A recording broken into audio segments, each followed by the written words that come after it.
Journal FICCI.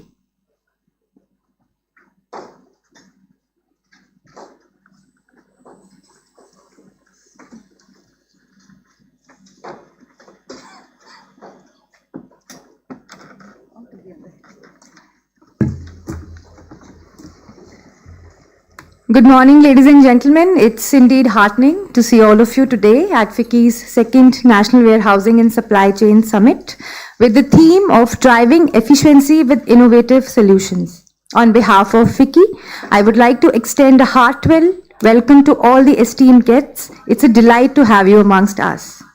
Before we proceed with the inaugural session, may I kindly invite Mr. Amit Kumar to present a green certificate to Shri T.K. Manoj Kumar ji.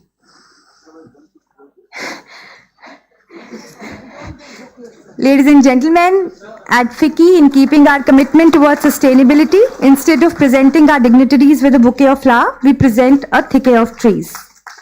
This is our commitment to plant trees in the name of our honorable guests. Thank you, Amit ji. I will now request Mr. Sanjay Bajpai, who's a very active member of our FICCI Committee on Logistics, to kindly present a green certificate to Dr. Surinder Ahirwar.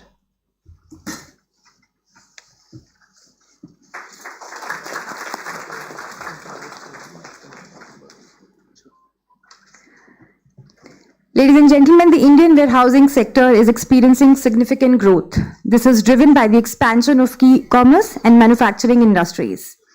The sector is becoming more organized and efficient, with current trends showing a shift towards automated and technology-driven warehouses. Upcoming opportunities include the rise of cold storage for food and pharmaceuticals, as well as sustainable warehousing solutions. From an overall perspective of logistical efficiency, the sector remains vital, ensuring timely delivery and improving supply chain efficiency in India. Without any further ado, and to set the ball rolling, I would now like to invite Mr. Amit Kumar, our co-chair, to deliver the welcome address and set the context of today's summit. Mr. Kumar, please.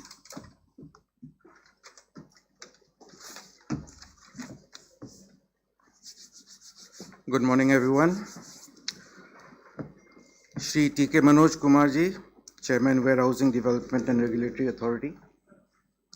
Dr. Surinder Ahirwar, Joint Secretary, DPIIT, Ministry of Commerce and Industry. Mr. Sanjay Bajpai, Executive Director, Concor. Senior officials of the government, the FICCI Secretariat, distinguished speakers and delegates. Good morning again. It's my privilege to welcome Shri T.K. Manoj Kumar and Dr. Surinder Ahirwar at FICCI's second National Warehousing and Supply Chain Summit, driving efficiency and innovative solutions. Thank you very much to both of you for taking out time to be here with us today. Ladies and gentlemen, the Indian warehousing and supply chain sector plays a pivotal role in the country's economic growth, driving efficiency and reducing costs. As industries like e-commerce, manufacturing and retail expand rapidly, the demand for modern, efficient warehousing solutions has surged significantly. Various government initiatives are propelling the growth of this sector. Programs like the National Logistics Policy, the PM Gati Shakti National Master Plan, and the development of multimodal logistics parks are fostering infrastructure improvements and encouraging technology adoption. Additionally, initiatives such as the Bharatmala and Sagarmala are enhancing road and port connectivity, making logistics more efficient and cost-effective. With PM Gati Shakti marking 3 years of its inception, it has truly transformed India's infrastructure planning, integrating 1,529 data layers from 44 ministries and 36 states and union territories. Since its launch by the Honorable Prime Minister, it has evaluated 213 projects worth rupees 15.48 lakh crores. The National Master Plan has identified 156 infrastructure gaps in first and last mile connectivity across key economic sectors. The Indian logistics market is projected to grow at a CAGR of 10.5% between 2023 and 2027, with private investments playing a crucial role in this expansion. Private sector participation is enhancing efficiency through technology adoption and innovation, leading to improved supply chain management. Additionally, the warehousing sector is experiencing significant growth and the need for advanced storage solutions, further bolstering the overall logistics ecosystem. These efforts have propelled India's logistics ranking from 43rd to 38th out of 139 countries in the World Bank's 2023 Logistics Performance Index. This advancement of 5 places highlights India's substantial growth and enhanced global positioning, further supporting its ambitions in the logistics sector and reinforcing the importance of continued private investment and development in warehousing and infrastructure. The summit today will address key opportunities and industry concerns in warehousing, supply chains, and multimodal logistics parks, including strategies to mitigate supply chain disruptions. It will also explore emerging technologies and trends shaping the sector. Addressing these aspects will be vital for stakeholders to fully capitalize on the growth potential in India's warehousing and supply chain landscape. Through this platform, we aim to create an active platform for exchange of ideas, experiences, and best practices amongst the policymakers and industry members. I am confident that there would be some thought-provoking and engaging discussions during the various sessions of the summit. We encourage the delegates to participate in productive and healthy discussions. Once again, a very warm welcome to all of you. I wish the discussions at this summit turn out to be fruitful as its agenda. Thank you.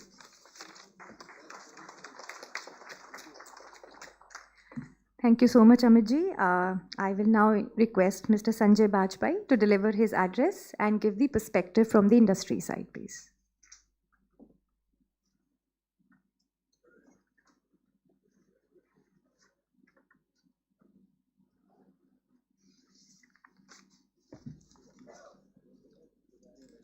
A very good morning to the distinguished gathering here and my esteemed fellow speakers. As Mr. Amit Kumar Singh stated, logistics sector is very vital for Indian economy. With the economy itself growing fast at around 7% from and aiming to be $5.5 trillion economy by 27.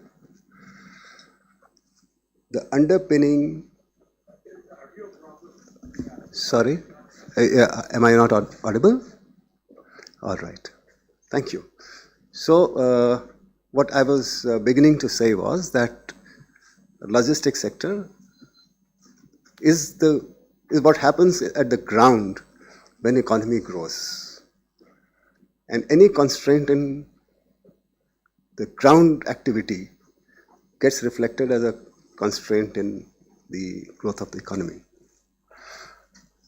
The core of this whole supply chain business is warehousing. And with this shift from being custodian of goods to custodian of value of goods, the demand for modern facilities is now growing very, very rapidly. In fact, it's growing at a compound rate of 15% plus. The current market for warehousing is experiencing supply shortage, with the demand exceeding supply by 1.4 times. The logistics market is expected to reach about $380 billion by 25.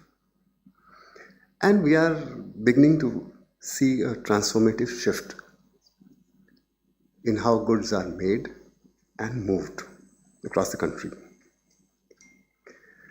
This, and you know, what is important and how it is impacting logistics is, you would have noticed some manufacturing is now shifting to ports, while other manufacturing industries, they are getting concentrated at some places, while yet others are now shifting to segmental manufacturing to serve their markets, while sectors like defense are attracting manufacturing in corridors and clusters.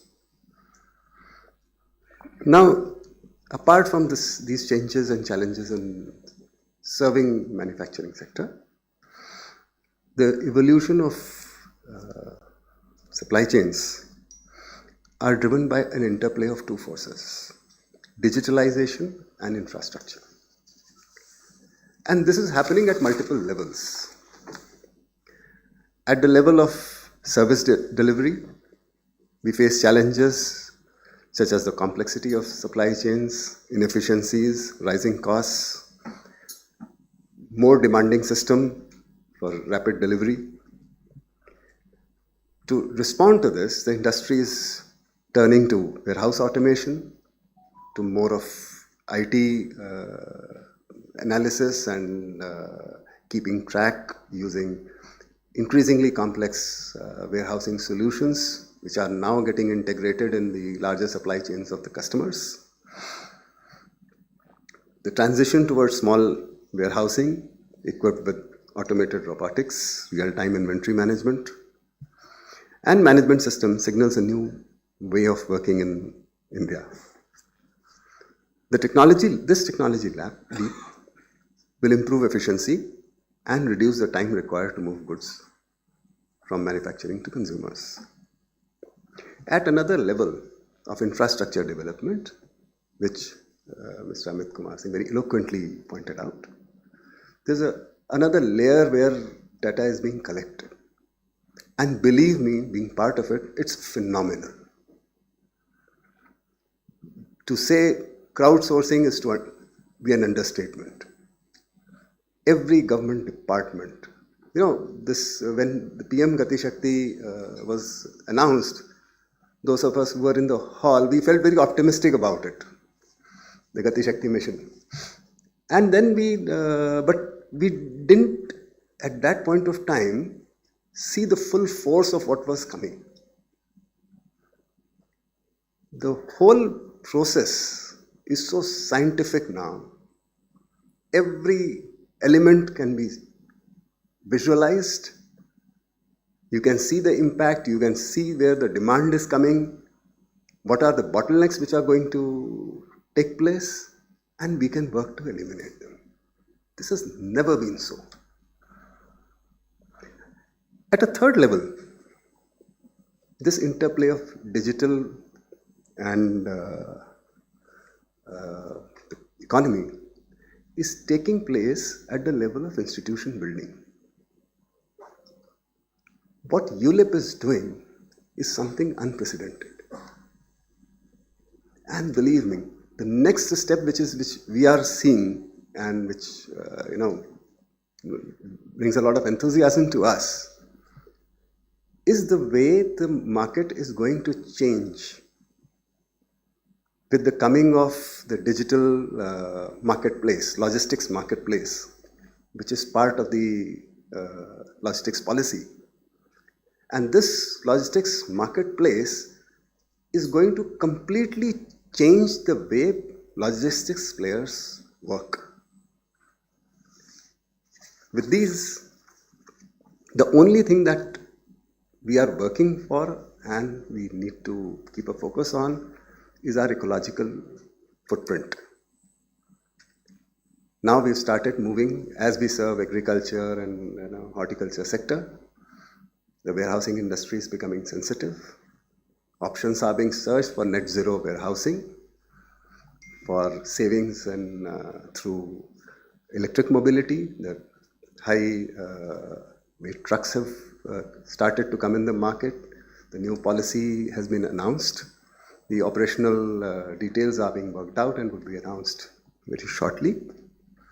LNG has come to stay. That's less, not just less polluting and more efficient, but a better fuel. In closing, I believe that the future of warehousing lies in embracing innovation and technology infusion.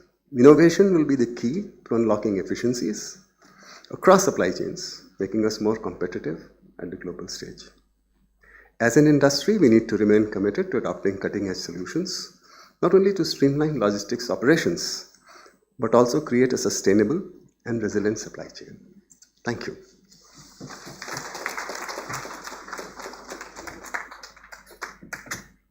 Thank you so much, Mr. Bajpai, for sharing your perspective from the industry side. As you rightly said, the collaboration between efficiency and technology can certainly pave the way for a more transparent, coordinated operation system across the entire logistics ecosystem. I would now request Dr. Surinder Ahirwar to kindly take the dais and share his perspectives and insights for the warehousing sector, while we would also want to learn from him about the various initiatives being taken by his ministry. Dr. Ahirwar, please.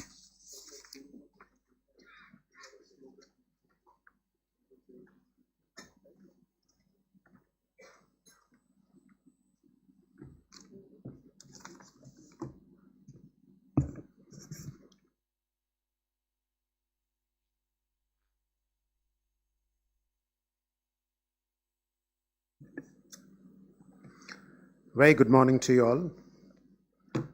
The stakeholders of the warehousing sector, be it on the developing side, operation side, or the consumption side of it, and the fraternity of the FICCI, and also congratulations to FICCI for organizing the second edition of the logistics related conversation, or we call it National Logistics Summit or Supply Chain Summit, and choosing this very, very relevant subject, which is just not one subject, but 3 in 1 subject. It's like looking at warehousing, looking at logistics in general, and the supply chain and its financing. Wonderful, and thank you very much for having me here.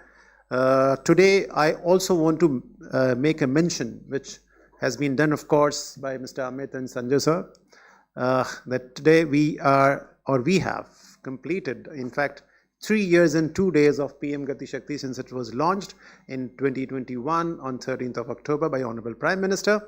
And let me further inform you that the Honorable Prime Minister, just exhibiting his passion for logistics, he gave a surprise visit to one of the establishment which is established to demonstrate what Gati Shakti is all about, how it is making the change or bringing about the change in the infrastructure space of the country.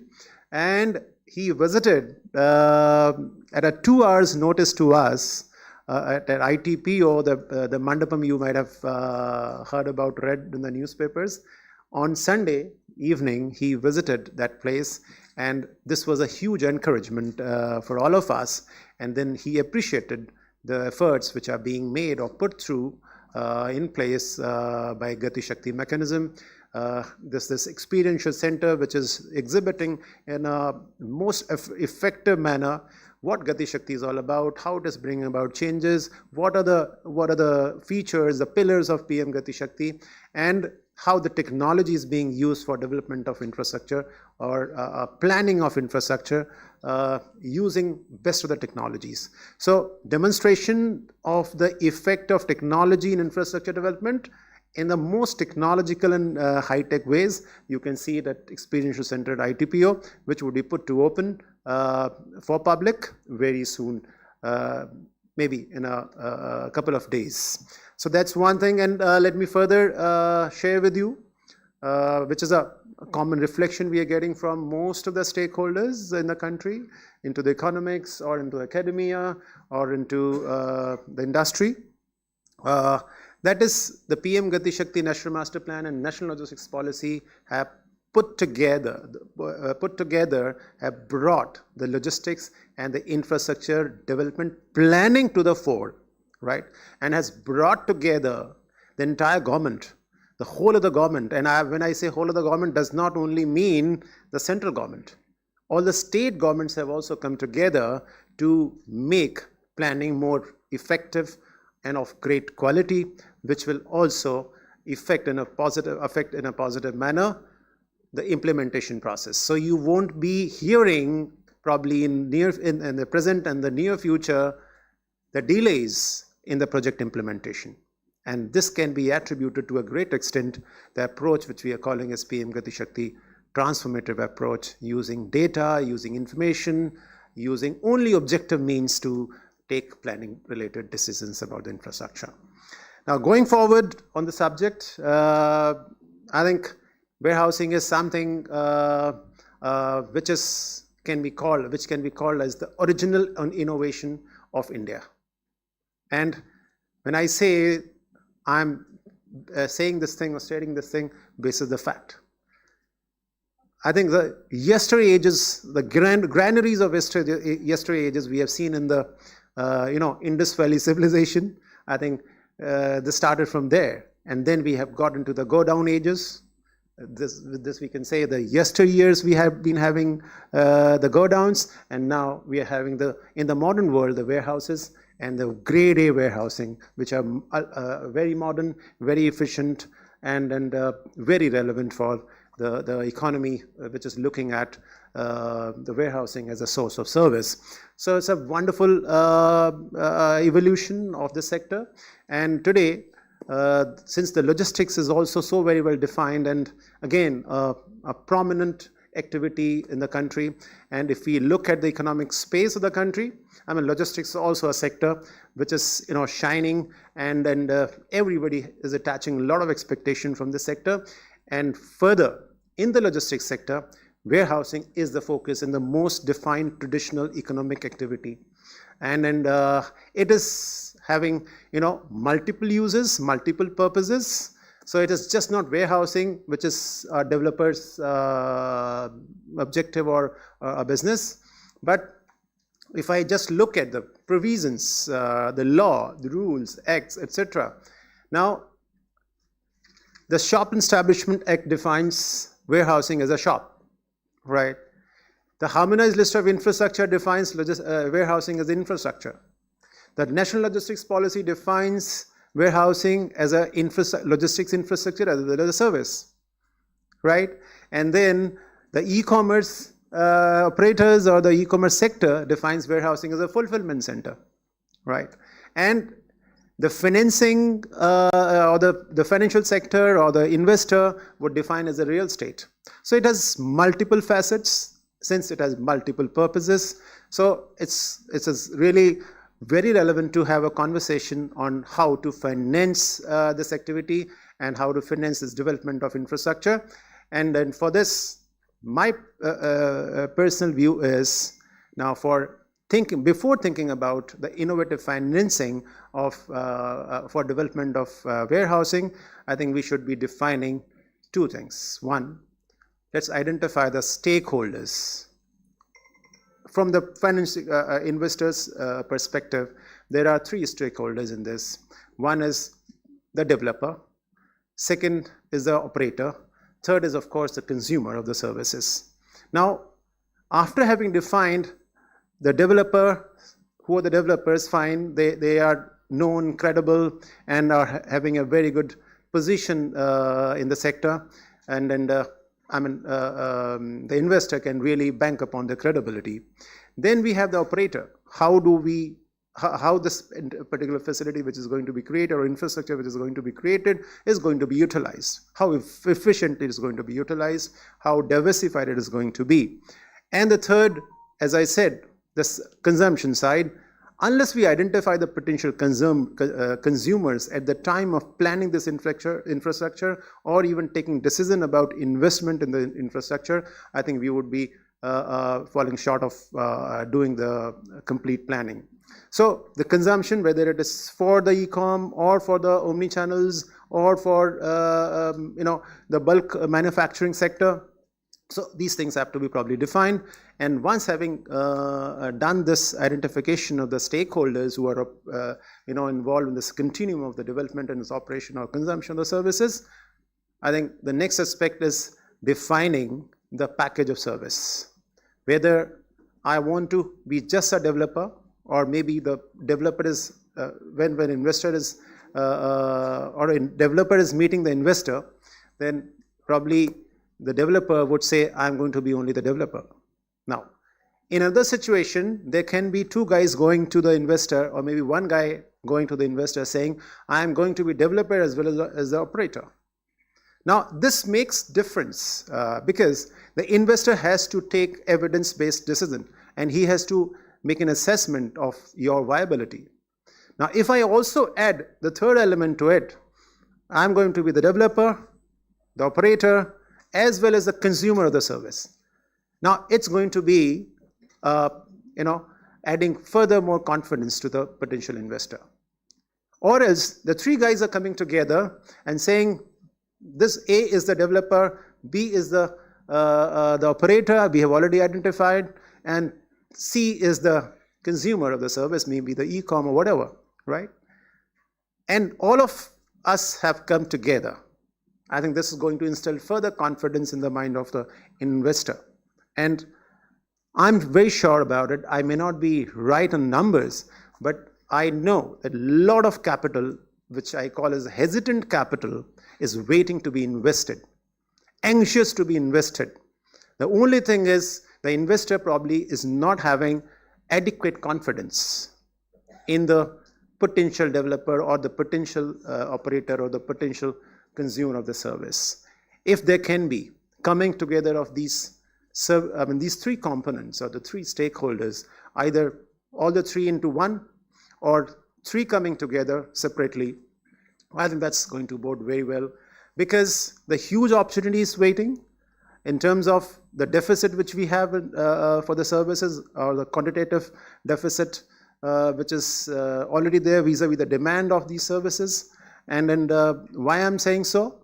Because there is a huge diversification of the market and the expectation therefore have also increased, not only in terms of the volumes of the capacities or the capacity for that matter, but also in terms of the quality of the services, in terms of the customization of the services. And today, the determinants as we understand of the warehousing sector, like the boom in the e-commerce, the growth in the 3PL, and a lot of investment which is there, and yet there's a lot of deficit vis-a-vis the demand. I think all these three put together is providing a huge opportunity for the warehousing sector to attract investment, right, and grow at a much faster rate. And this has been further catalyzed by all progressive and facilitatory or enabling policies of the Government of India and the Government of States. We have even tried to create that enabling digital milieu through ULIP, as Sanjay sir was mentioning about. The ULIP is a operational system which is completely a data-based decision support system, and basis which you can also develop, or anybody can develop, the applications which can create services including for the warehousing sector, but generally for the logistics sector, right? And then you can probably in future and very near future, you would see that PM Gati Shakti National Master Plan platform can or would be opened to private sector, and this is going to provide you a huge opportunity for using that data, the geospatial data about infrastructure, which is there stored or stacked in the NMP, for taking decisions about locating your warehouses or connecting it to the market potential, national or even international market related decisions can be taken up through this. So this is going to be providing you a huge database for planning of infrastructure, and ULIP is going to provide you a lot of data basis which you can take operational decisions. So the digitalization of infrastructure development and digitalization of operation of these services is hugely being initiated by the government. But again, to take this bus forward, it is all unto the private sector. And this policy, therefore, I always say, is the biggest PPP initiative of the Government of India. So National Logistics Policy, if you are very enthusiastic private sector, join the hands with the government, go for a PPP and move forward at a much faster pace. And I wish these enabling policies and the prevailing market situation would be helping the growth of the warehousing sector financing in the warehousing sector, and finally supplementing just not the domestic supply chains, but also the international supply chains. And we are, since aspiring to be the hub of the global supply chain as well, and maybe the +1 of the China +1 strategy, I think this is the sector which has to be focused, and the logistics as such has to be more than ready to supplement that resilience desired in the global supply chains and the domestic supply chains. With this, I wish you all the best, and thank you once again very much for having me here for this conversation. Thank you.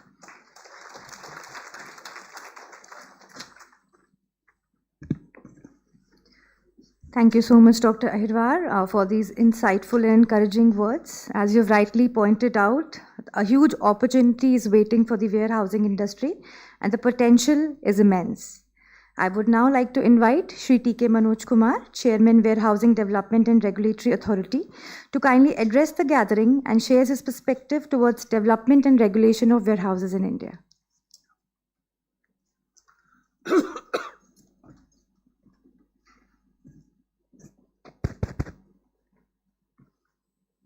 Mr. Sanjay Bajpai, Dr. Surendra Ahirwar, Mr. Amit Kumar, Nirja Singh ji, and friends. First of all, I'd like to thank FICCI for calling me for this National Warehousing and Supply Chain Summit with the tagline of driving efficiency through with innovative solutions. I think it's a great idea to be hosting meetings like this.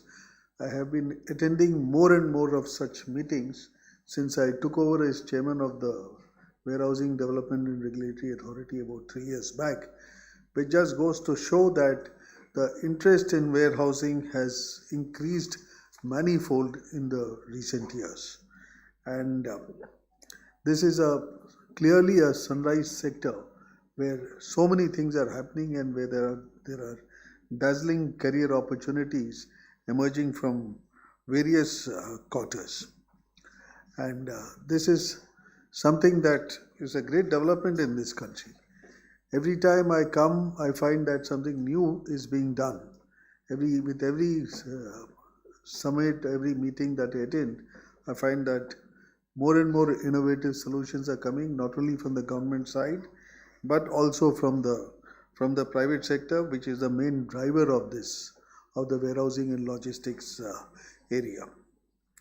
Now, Mr. Amit Kumar has already mentioned in brief about the various initiatives taken by government in the recent years, and perhaps they are so important that I might as well repeat them.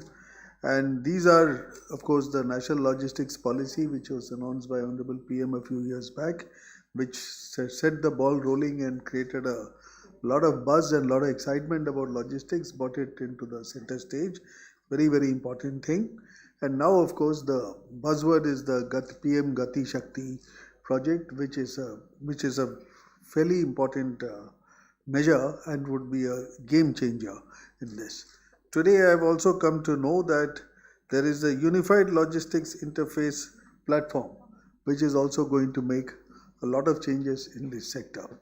So, having said this, let me just share a few thoughts on the warehousing sector and leave a few issues for you which you might want to discuss. And during the rest of the deliberations in this summit, I would like to give you my 10 cents worth of opinion with regard to the warehousing sector. But before I actually get on to the points, let me also tell you, I find the warehousing sector to be a multifaceted sector. My colleagues who worked in the finance ministry used to tell me, finance is such a vast subject, you will never find one person who would know everything. The knowledge is dispersed across the various organizations in the ministry and so on. So they have to constantly meet and confer and figure out what is happening in other parts of the sector in order to prevent themselves from making mistakes or getting an idea. I think warehousing is also becoming like that. Logistics is becoming like that. It is no longer linear or a one-dimensional thing. There are different levels of expertise. There are people who are dealing with different areas altogether, which might impinge on your work. Therefore, a summit like this is an area where there is it's a platform where there is a lot of learning expertise, learning opportunity. You can get to know things. and one can contribute on what one knows. Now, I'm saying this because my organization deals with warehousing of commodities. The agri-commodities now, we plan to go into non-agri commodities also. And even with regard to warehousing of commodities, we deal with two specific issues. One is to have warehouses of proper standards, and the second thing is to implement a negotiable warehouse receipt system in the country. These are, first is of course a broad area, the warehousing standards. The second thing is a fairly niche area. That is, it's a part of warehousing, that is to have a proper warehouse receipt system in the country which is trusted, which can be used as an enabler for business. So I would be talking on what I know about warehousing, that is commodity warehousing, and also the warehouse receipt systems, which is a very important adjunct of the storage function. Now, as far as warehousing is concerned, commodity warehousing is the older part of warehousing.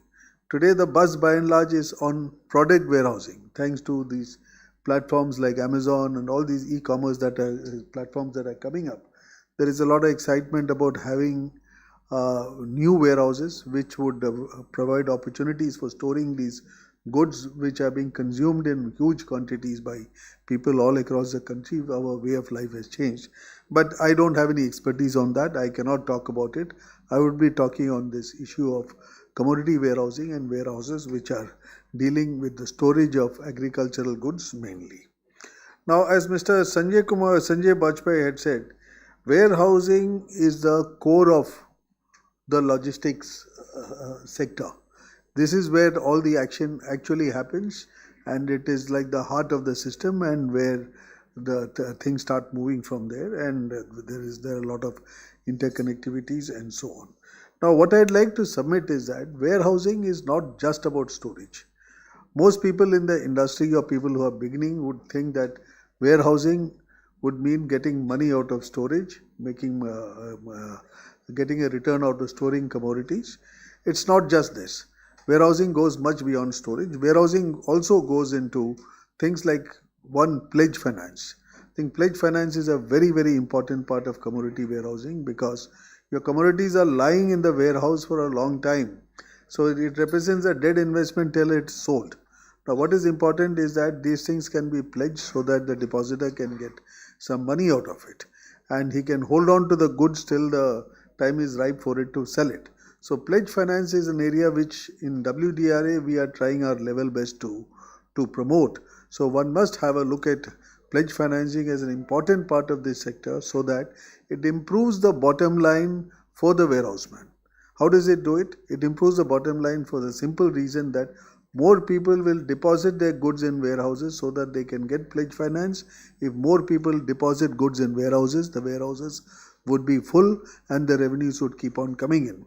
As all of you in this room are aware, I believe that most people are warehousing professionals. You're running warehouses, you're working in the logistics sector, or maybe even owning warehouses. As all of you are aware, the commodity warehousing sector in this country is a leasing industry. A few people own the warehouses, but the people who are using the warehouses, they lease it. They lease it and they de-lease it. So it's a cyclical industry.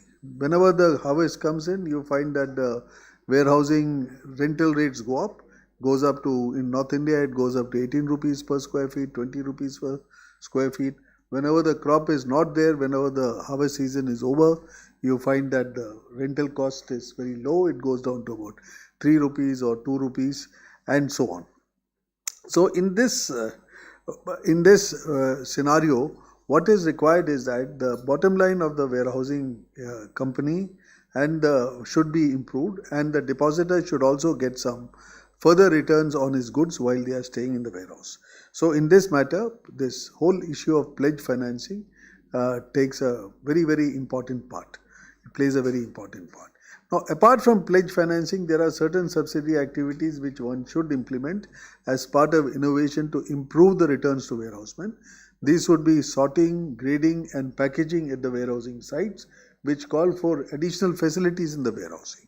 These are matters on which I think you should all deliberate upon to see how the industry can be made more remunerative, how more money can be held, can be generated from this activity, which is an important part of logistics. The big picture is, as people have mentioned here, is improving. It is definitely, the whole sector is on the move, things will improve, but at the same time, we also have to make sure that the players benefit. The players also get a share of their money, they also get better revenues from this activity. Now, I would like to touch upon a last point. It may not be very palatable, or it may not be something that is very positive, but it has to be told. As all of us have told in this session, that great things are happening, and it's all true. There's going to be massive improvement in this sector. There is also a great demand for warehousing. But the point to understand is that where are those areas where more improvement is required? And if there is demand in this sector, where is the demand coming from? We must get to know this if we have to run a successful business. Now, as far as improvement in the sector is concerned, I would be of the opinion that we need to improve the warehousing stock of commodity warehouses in this country, because the stock is slightly old now. We started constructing warehouses in a big way from the 1950s onwards. Some of the warehouses are old, they're getting older, they have to be upgraded, they have to be made more scientific. And how do you do that? You can do that by ensuring that all these warehouses conform to a particular standard. As all of you are aware, the warehousing standards have been laid down by the Bureau of Indian Standards. It is not mandatory, but then it is desirable. There are warehousing standards which have been made by the Food Corporation of India and the Central Warehousing Corporation. But if you go to rural areas, if you go to areas beyond the tier 1 cities, you will find that many of these old warehouses do not conform to these standards. When they don't conform to the standards, the net result is that there is a lot of storage loss. This means loss for the depositors, loss also for the warehousing industry, for the warehouse man who could get into problems. Now at WDRA, we register those warehouses. Registration with us is not mandatory.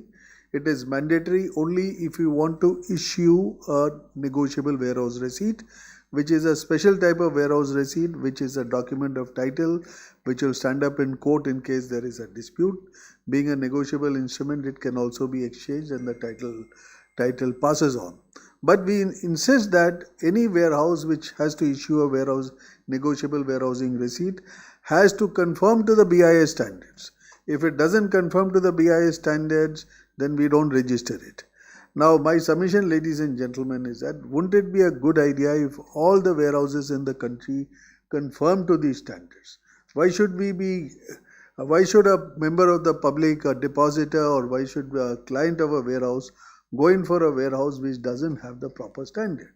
Therefore, there should be mandatory imposition, or I wouldn't really use the word imposition, but I would say mandatory adherence to standards.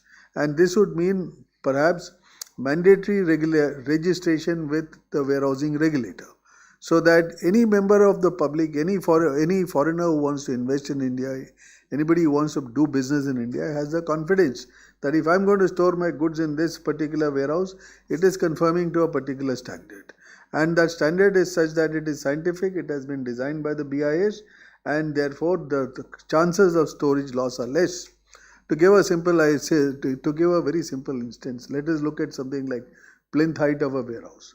Plinth height of the warehouse according to BIS should be at least 61 centimeters.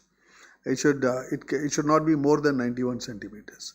There are a lot of reasons to have this 61 centimeters, because they say that no, this would prevent flooding in case floods happen.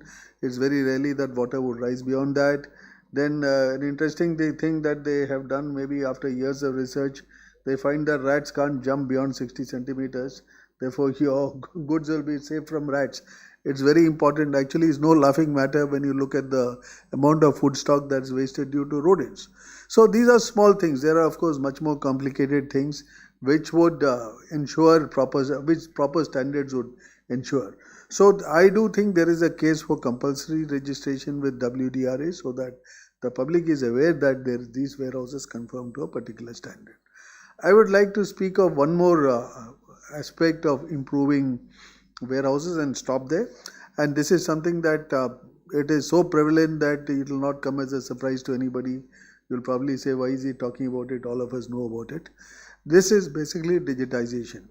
As all of you know, we are doing very well as far as digitization is concerned. Even a cobbler who's sitting by the side of the road will now take money from you on Paytm. So that's the kind of penetration that we have achieved, and we should be proud of it. But now my question is, having achieved this level of penetration, how many of the warehouse receipts are digitized? You go and do business in any warehouse in the tier 2 city and ask for a digital receipt. How many of them will give you a digital receipt? A digital receipt has got a huge advantage. It can be transferred digitally. Remember what happened to the share market in the 90s? It would take me a month to buy a share or transfer a share. But once it's digitized, it takes me not more than a minute or so. So that, and the market capitalization went up. The amount of equities bought and sold on the exchanges went up exponentially. So a digital receipt would actually improve business tremendously. Now my question is, why are all warehousing receipts not digital?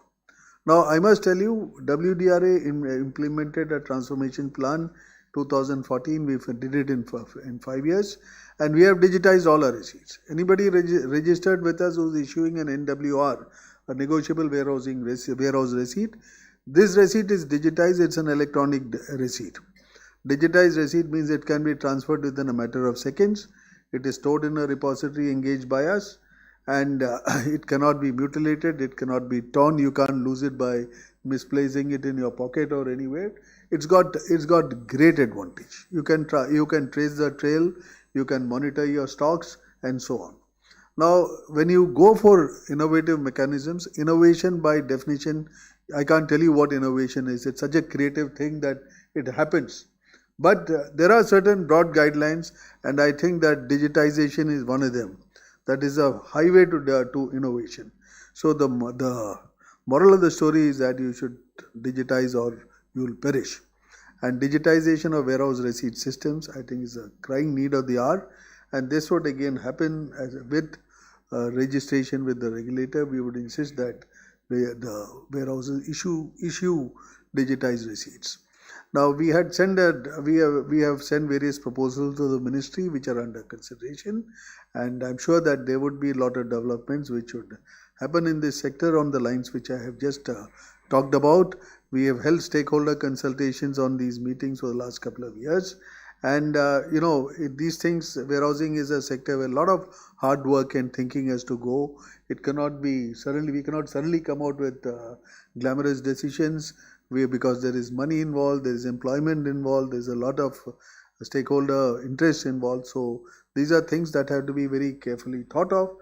Do give a thought to what the points that I have made. You are lucky that the Honorable Minister would also be addressing you very soon, and he would be giving a perspective on various things that are happening in this sector. And this is, as all the speakers have mentioned, it's a great sector, it's a sunrise sector, it's going to give opportunities, and the opportunity lies not so much in the tier 1 cities now, but in the tier 2 and tier 3 cities where warehousing has to go and march on to the farm gate. And as Surendra Ahirwar is mentioning, this change in the warehousing sector is happening not just in the central government, it's also happening in the states. We are all moving together. Day before yesterday I was in Tamil Nadu. I was talking to the Secretary of the State Marketing Board, State Warehousing Marketing. They have a marketing board, and there's a government secretary looking after that. I was told that they have come out with a program for making small warehouses in all the rural areas. And these are warehouses which are really tiny, 127 metric ton capacity. BIS does not allow warehouses below 100 metric tons capacity. So they just to go over that. But they want to construct 300 of them within a year. So this is an area where the state is pushing it to the area where the demand is. So such kind of things are happening. This demand is coming there, and it's a great area to work in. And I'm sure that all of you would lead very, very productive professional lives in this sector. And I wish you the best of luck. And I want to thank FICCI once again for giving me the opportunity to address this August group. Thank you.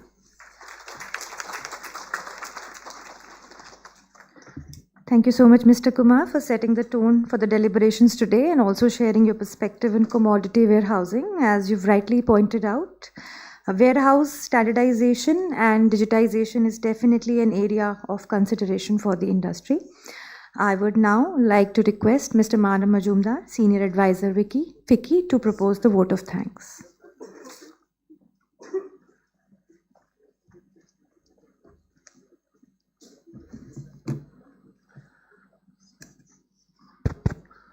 Thank you, Kamal. Dignitaries on and off the dais. On behalf of FICCI, it's an honor to propose the vote of thanks. Our sincere thanks to Mr. T.K. Manoj Kumar, Dr. Surendra Ahirwar, Mr. Sanjay Bajpai, and Mr. Amit Kumar for their gracious presence this morning. They have very kindly shared their very significant insights with us.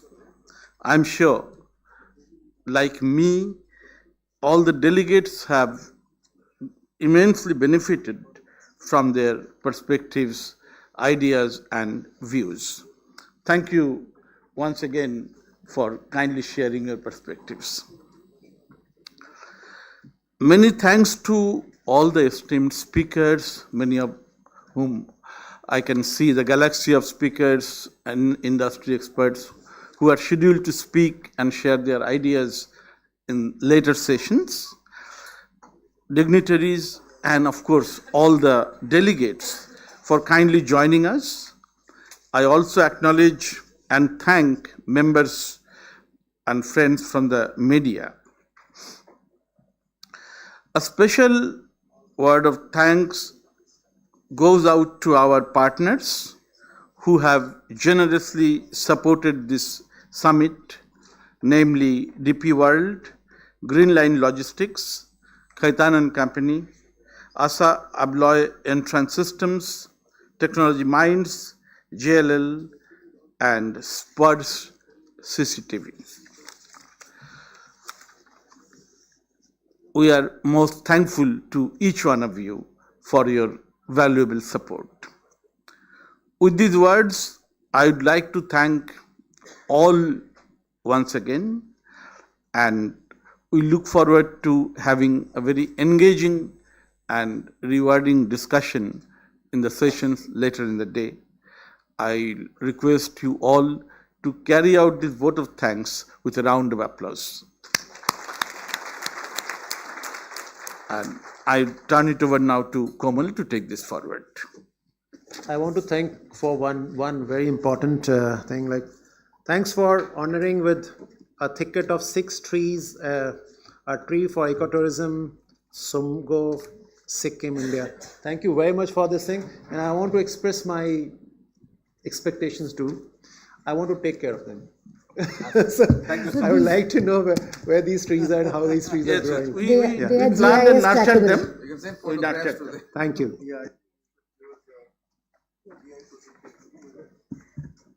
I request all the dignitaries in the dais to kindly get up for a group photograph, please.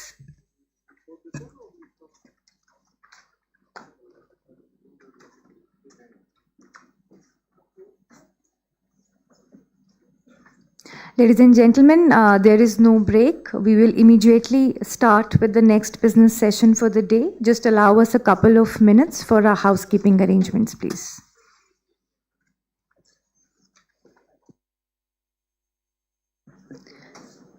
The next session will be focused on future warehousing infrastructure and innovative financing.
Our speakers for the next session are Mr. Sushil Rathi, Director Supply Chain, All Cargo Gati Limited, Mr. Manu Bhalla, President, Warehousing Association of India, Mr. Kshitij Bijnoi, Partner, Khaitan and Company, and Dr. G. Raghuram, former IIM Director and expert in logistics. The session will be moderated by Mr. Chandranath Dey, Head Operations and Business Development, Logistics and Industrial Park, India, JLL. May I request all the speakers and the moderator to kindly come on dais, please.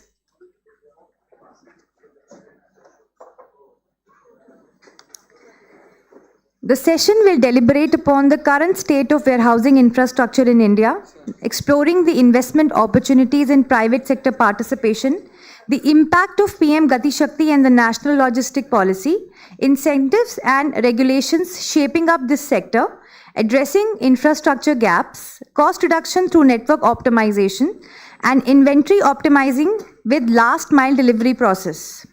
I now hand over the session to the moderator, Mr. Chandranath Dey. I hope you will be managing the time well and there will be some relevant discussion for the infrastructure of this sector and how do we go about the innovative financing mechanism. Over to you, Chandranath. Thank you so much. And it's a pleasure and honor to be here today among all these dignitaries as such. Let me first quickly introduce a few people on the panel and the honor to moderate this session. Right, we have on the dais today Mr. Sushil Rathi, Director Supply Chain, All Cargo Gati Limited. Umesh Madhyan, President Logistics, Hindustan Coca-Cola. Okay, he's not there. Mr. Manu Bhalla, President Warehousing Association of India. Kshitij Bijnoi, Partner, Khaitan and Company, and Dr. G. Raghuram, former IIM Director and expert of logistics. First of all, thank you so much for taking your time out and joining this panel. We'll try to be on time on this very important and pertinent topic of future warehousing infrastructure and innovative financing. As the earlier speaker sometimes said, that warehousing has come a long way from going down or go down to a grade A infrastructure of world-class specifications, right? We have seen that transition which has happened from a go down to grade A, right? And that has taken around close to 10 to 15 years. And today we are sitting in a situation where we are our warehousing structure and the specification can compete with the global standards as such. Unfortunately, we couldn't launch the white paper today because of certain issues, but we'll launch it soon in a soft copy in our JLL platform. As such, you will see the white paper today on very, very interesting topic. But let me pick up a few points which is also very pertinent in terms of warehousing space and light manufacturing. It is close to a $1.2 billion we are expecting to grow for that to come in by 2027. Light industrial and manufacturing assembly line is a new animal in the warehousing category, right? The assembly activity which is happening within warehouses, this is growing at a 65% CAGR post-COVID. And I'm quoting from the report which we will publish sometimes down the line. Tier 2 cities growing faster in the sense close to 41% growth in the last 1 year with close to 17 million square feet of absorptions in Tier 2 cities. Average delivery time and e-commerce has come down in last 10 years or in 9 years, I would say, from a 9 days to a 3 days delivery. I'm saying all e-commerce put together, not just the quick commerce one, which is all of course fighting with the 5 minutes to 10 minutes case as well. We'll capture that also in our urban fulfillment centers, where we see the demand for dark stores and urban fulfillment has also gone up to a significant 35 million square feet by 2027. as such, a new growth as automation. While India still finds it easier and the labor force as such to work, and automation is probably not full force in India at this point in time. But we see that segment is growing at a rate of 15% to close to 70 billion. ESG is again a mandatory criteria that all warehousing companies are considering. With this context, right, let me start this discussion on warehousing future and the investment scenario. I'll try and put the questions to the team. To start with, Mr. Rathi sir, today we'll start with the challenge, right? The challenge is that you have been a veteran in the system and you have seen through all your warehousing experience as such. What, according to you, are the top 2 challenges in the current state of warehousing infrastructure in India?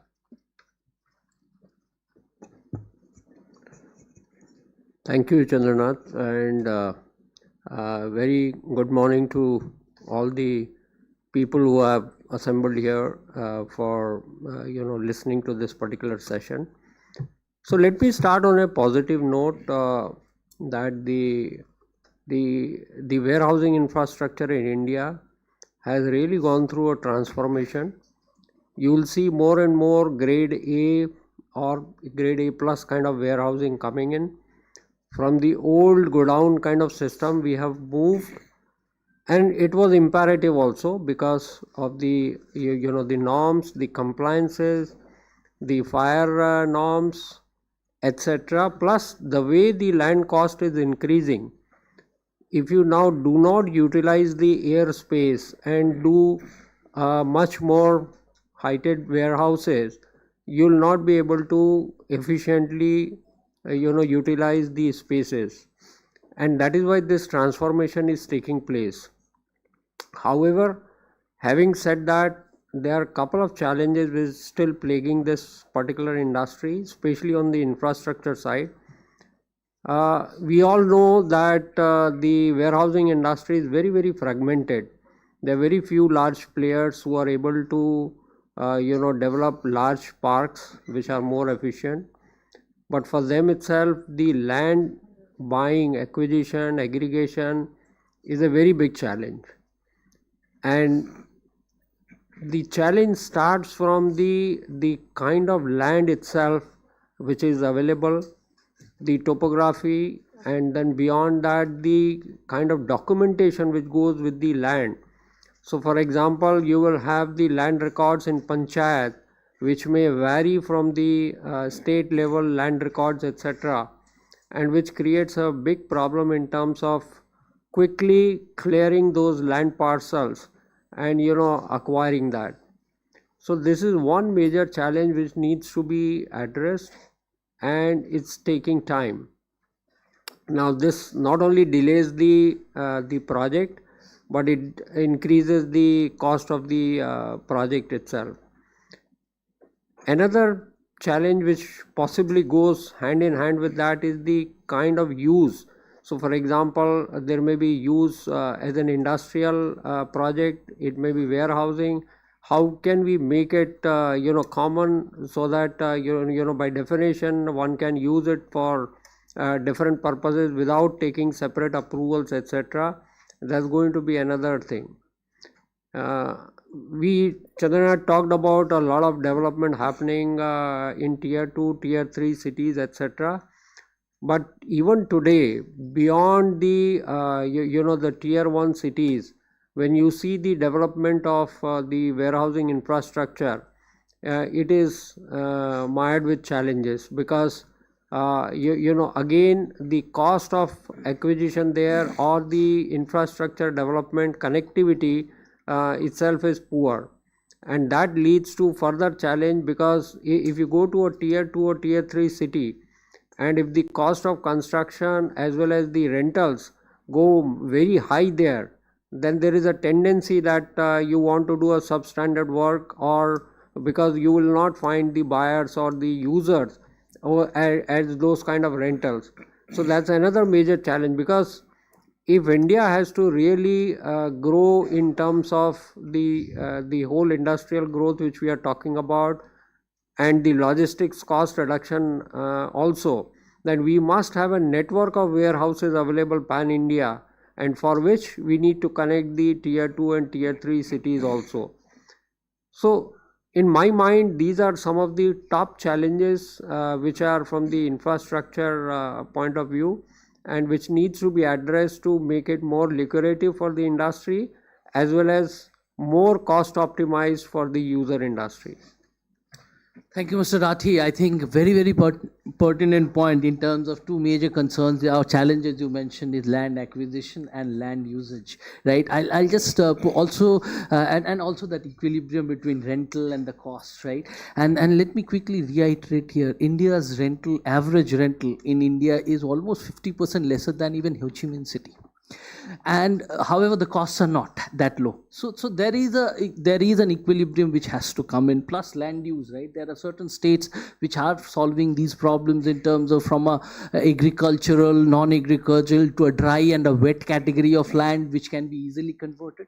But let me take this question to Mr. Manu Bhalla, right? In terms of what is government doing to, or probably you're close to the government and working with the different stakeholders, that what are they doing to probably mitigate these challenges?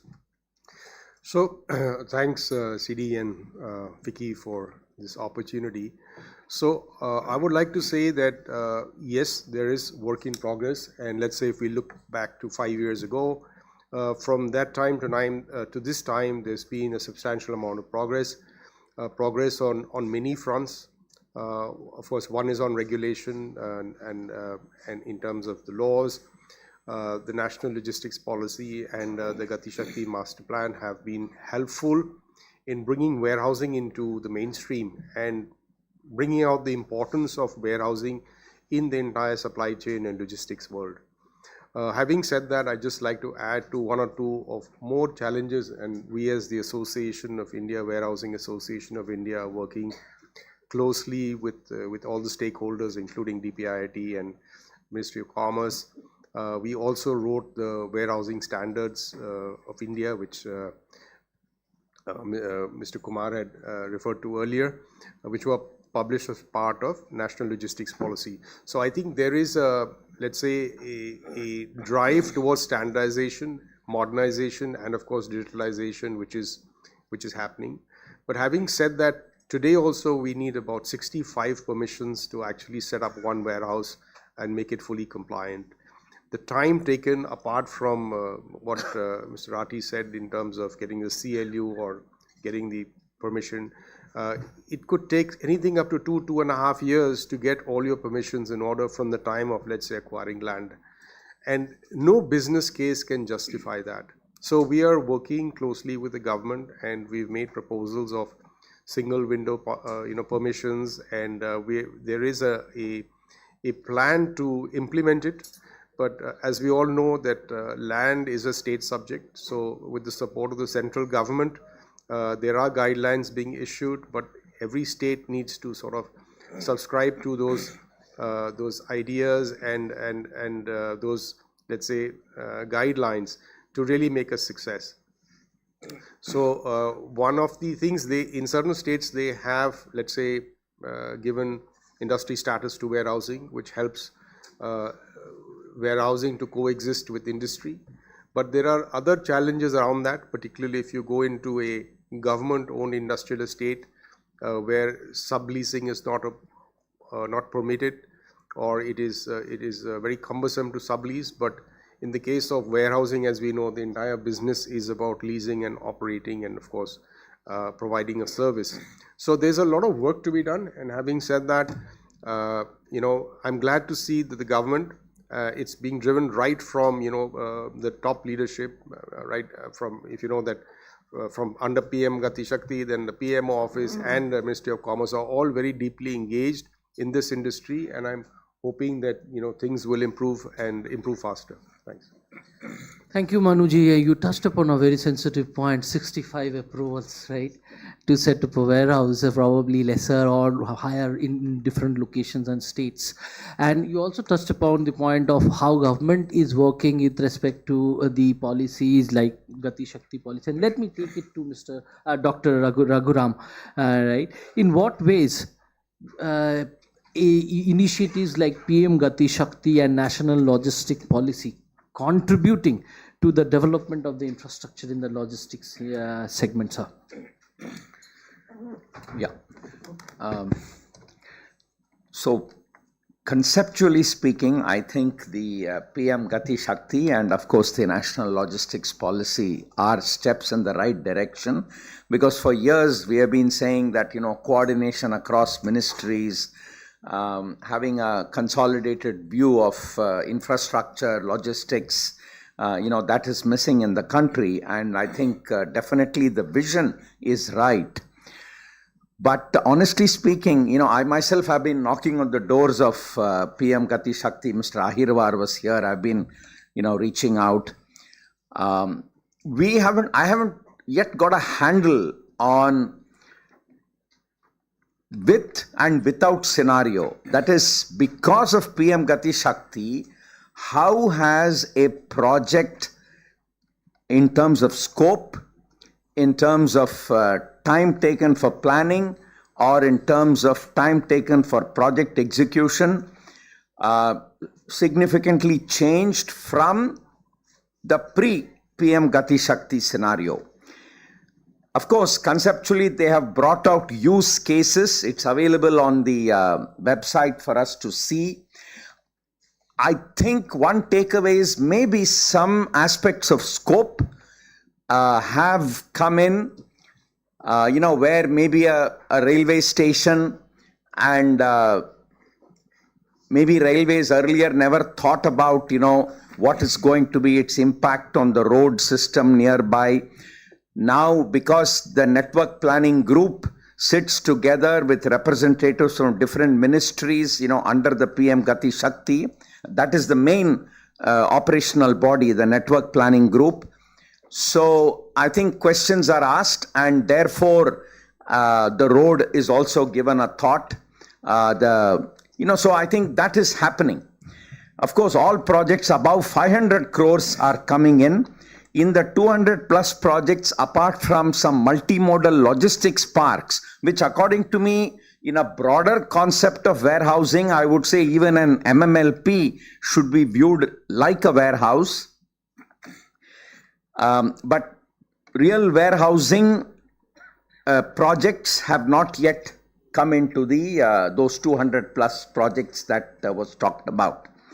I would hope that, the unified logistics, under the logistics policy, the ULIP has potential. I think container flows in India are getting recorded, and slowly, I think almost exhaustively, container movement in the country is now getting recorded into a database. So OD flows from where to where containers are moving can be generated. But ideally, the broader vision of ULIP is all commodities. Now, if you can really generate OD flows across the country, I think in terms of planning, infrastructure planning, warehouse locations, a lot of decisions around it can be more scientific and appropriate. I would hope that will happen. In fact, in India, we don't have OD flow data easily. RITES used to do a survey every 10 years, but in the recent, I haven't seen that. So, inter-district OD flows were sort of available. So, at a certain aggregate level, we could get that information. So, I think I would hope that I would say the visioning is right, the approach is right, but actually how much in a real sense is coming out yet to be seen. Yeah. Noted, sir. I think very, very, very valid point you mentioned in terms of introspection of origin destination data. is currently not available in the city, and ULIP's target is ideally to do that in terms of all asset classes and all SKUs of cargo, right? Okay, let me shift a bit from warehousing infrastructure to warehousing finance, right? And I'll go to Mr. Kshitij on this one, right? Warehousing has logistic has an infrastructure status, which means that ideally it should be cheaper loans and equity or debt or whatever. Is this really happening? Is this something which you are seeing? And what are the new innovative investment strategies or financing strategies that are evolving in the warehousing? Thanks, Mr. Nath. Finally, bouncing it on me. First of all, I would like to thank Vicky for inviting us today to this forum. Now jumping to your question on infrastructure status. So basically, back in 2017, Ministry of Economic Affairs granted a status of infrastructure to logistic sectors, which also includes warehousing activities. Now, largely what it means to grant infrastructure status to a sector or a project, basically it indicates that that project is essential for the economic for the country's economy, and this results into a lower risk perception in the eyes of lenders and investors. Now, the primarily there were twofold objectives behind this move. First was to unlock the capital for the sector on a lower rates, and secondly, the objective was, of course, to attract investors to this sector.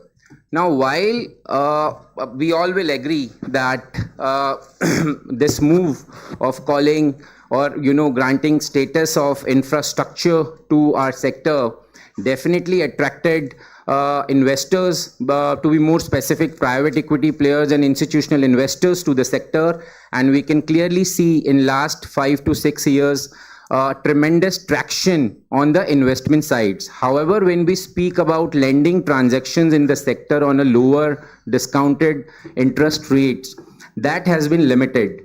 Primarily, I would account 3 reasons to it.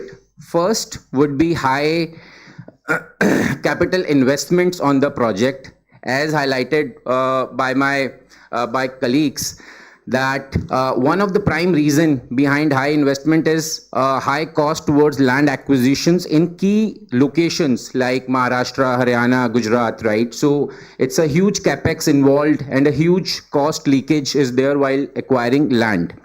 Second, I would say challenge to the industry would be uncertainty to the regulatory framework, where I think so again Mr. Bhalla has highlighted that need of the hour is a single window approvals for warehousing development. And I've seen personally, due to uncertainties on the regulatory front, projected completion timelines have also been deferred, which is a huge blow to the industries and development. Third, I would say longer payback period of returns to the investors on their investment. So primarily, these are the 3 challenges which I clearly see on the interest side. Now, when we talk about innovative financing models, so first one in my list would be REITs. REITs is again a promising solution where a warehousing developer can pool in their warehousing assets to the investment vehicle, I would say, and that can be listed in public, that can easily command and brings liquidity on the table for the developer. Second, I would say again a PPP model, public-private partnership. This would be conducive on the large-scale projects where high capital is required for the development. Here, for the PPP model, if we are really serious to draw attention of investors, I would be very honest here that the deal document should be palatable and balanced for both the parties, because we have seen that it is slightly or maybe very one-sided on the public to the public entities who are party to the PPP models. Now, the third in my list would be warehousing financing. This is slightly a newer financing tool in the market where a developer would pledge the stored inventories and goods of warehousing to the lender to raise funds for business expansions in the market. And the fourth one and the most interesting concept which I can see in the innovative financing model is green financing. So while this is still a concept when we talk about Indian market, however, as the term suggests, in green financing basically, which is very prevalent in the global markets, so lenders as well as investors will provide you favorable terms in the deal docs, including lower rate of interest to the developers with respect to the projects where I would say which are compliant with the ESG norms and the global standards for sustainability metrics. So these are the four top innovative financing models which we can consider. Now, my 2 cents to conclude here would be if we truly want to capitalize the status of infrastructure to our sector, government should again consider increasing more tax breaks and incentives to the sector, and these incentives can be on the sector focused bonds. There can be dedicated funds to the warehousing sectors or the warehousing developments in India. And the final point from my side would be streamlining and simplification of regulatory framework. And one of the key steps towards this process would be a single window approvals. There are jurisdictions in India who are working on this, but I think so this is the need of the hour. In all the key locations at least, that there has to be a single window approval process for warehousing development. This will definitely help us to attract investors and command lower rate of interest in the sector. Thank you. Wonderful, Kshitij. I think very, very, very pertinent and relevant points that you picked up. REIT, InvIT, bonds, a lot of new avenues of financing is there with the host. Yeah. If I can just add Yes, to please. what Mr. Kshitij talked about. So, two more possibilities which I can think of. One, we have seen the government had given certain incentives for cold chain development. Correct. And if similar thing can be also thought about, not necessarily in all areas or all zones, but where we need to really focus and develop the warehousing, I think that would be helpful.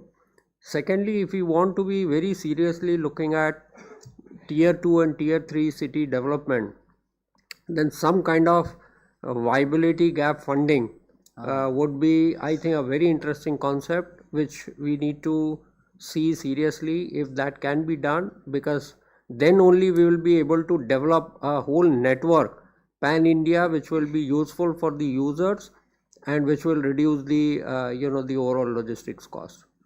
Very pertinent, sir, in the sense tier 2 cities where the rentals are low, land costs are high, VGF would definitely help.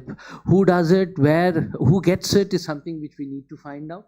But okay, now let me probably take the questions from this panel to the audience, right? I know this is a very knowledgeable audience. Everybody knows about logistics. I wanted to quickly test you all know about National Logistics Policy's aim is to reduce the logistic cost and bring it down to a sub 10 level.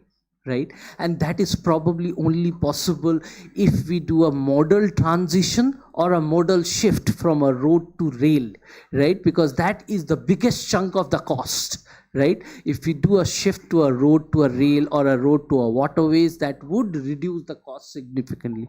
Probably DFC can be a Kickstarter for that.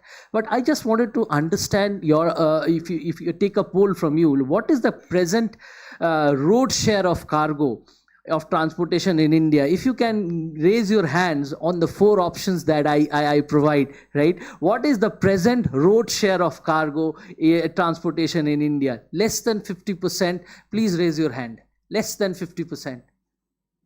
1. Okay. 50% to 60%. Road share, 50% to 60%. 1, 2. Okay. 60 to 70%. Right. 70% plus.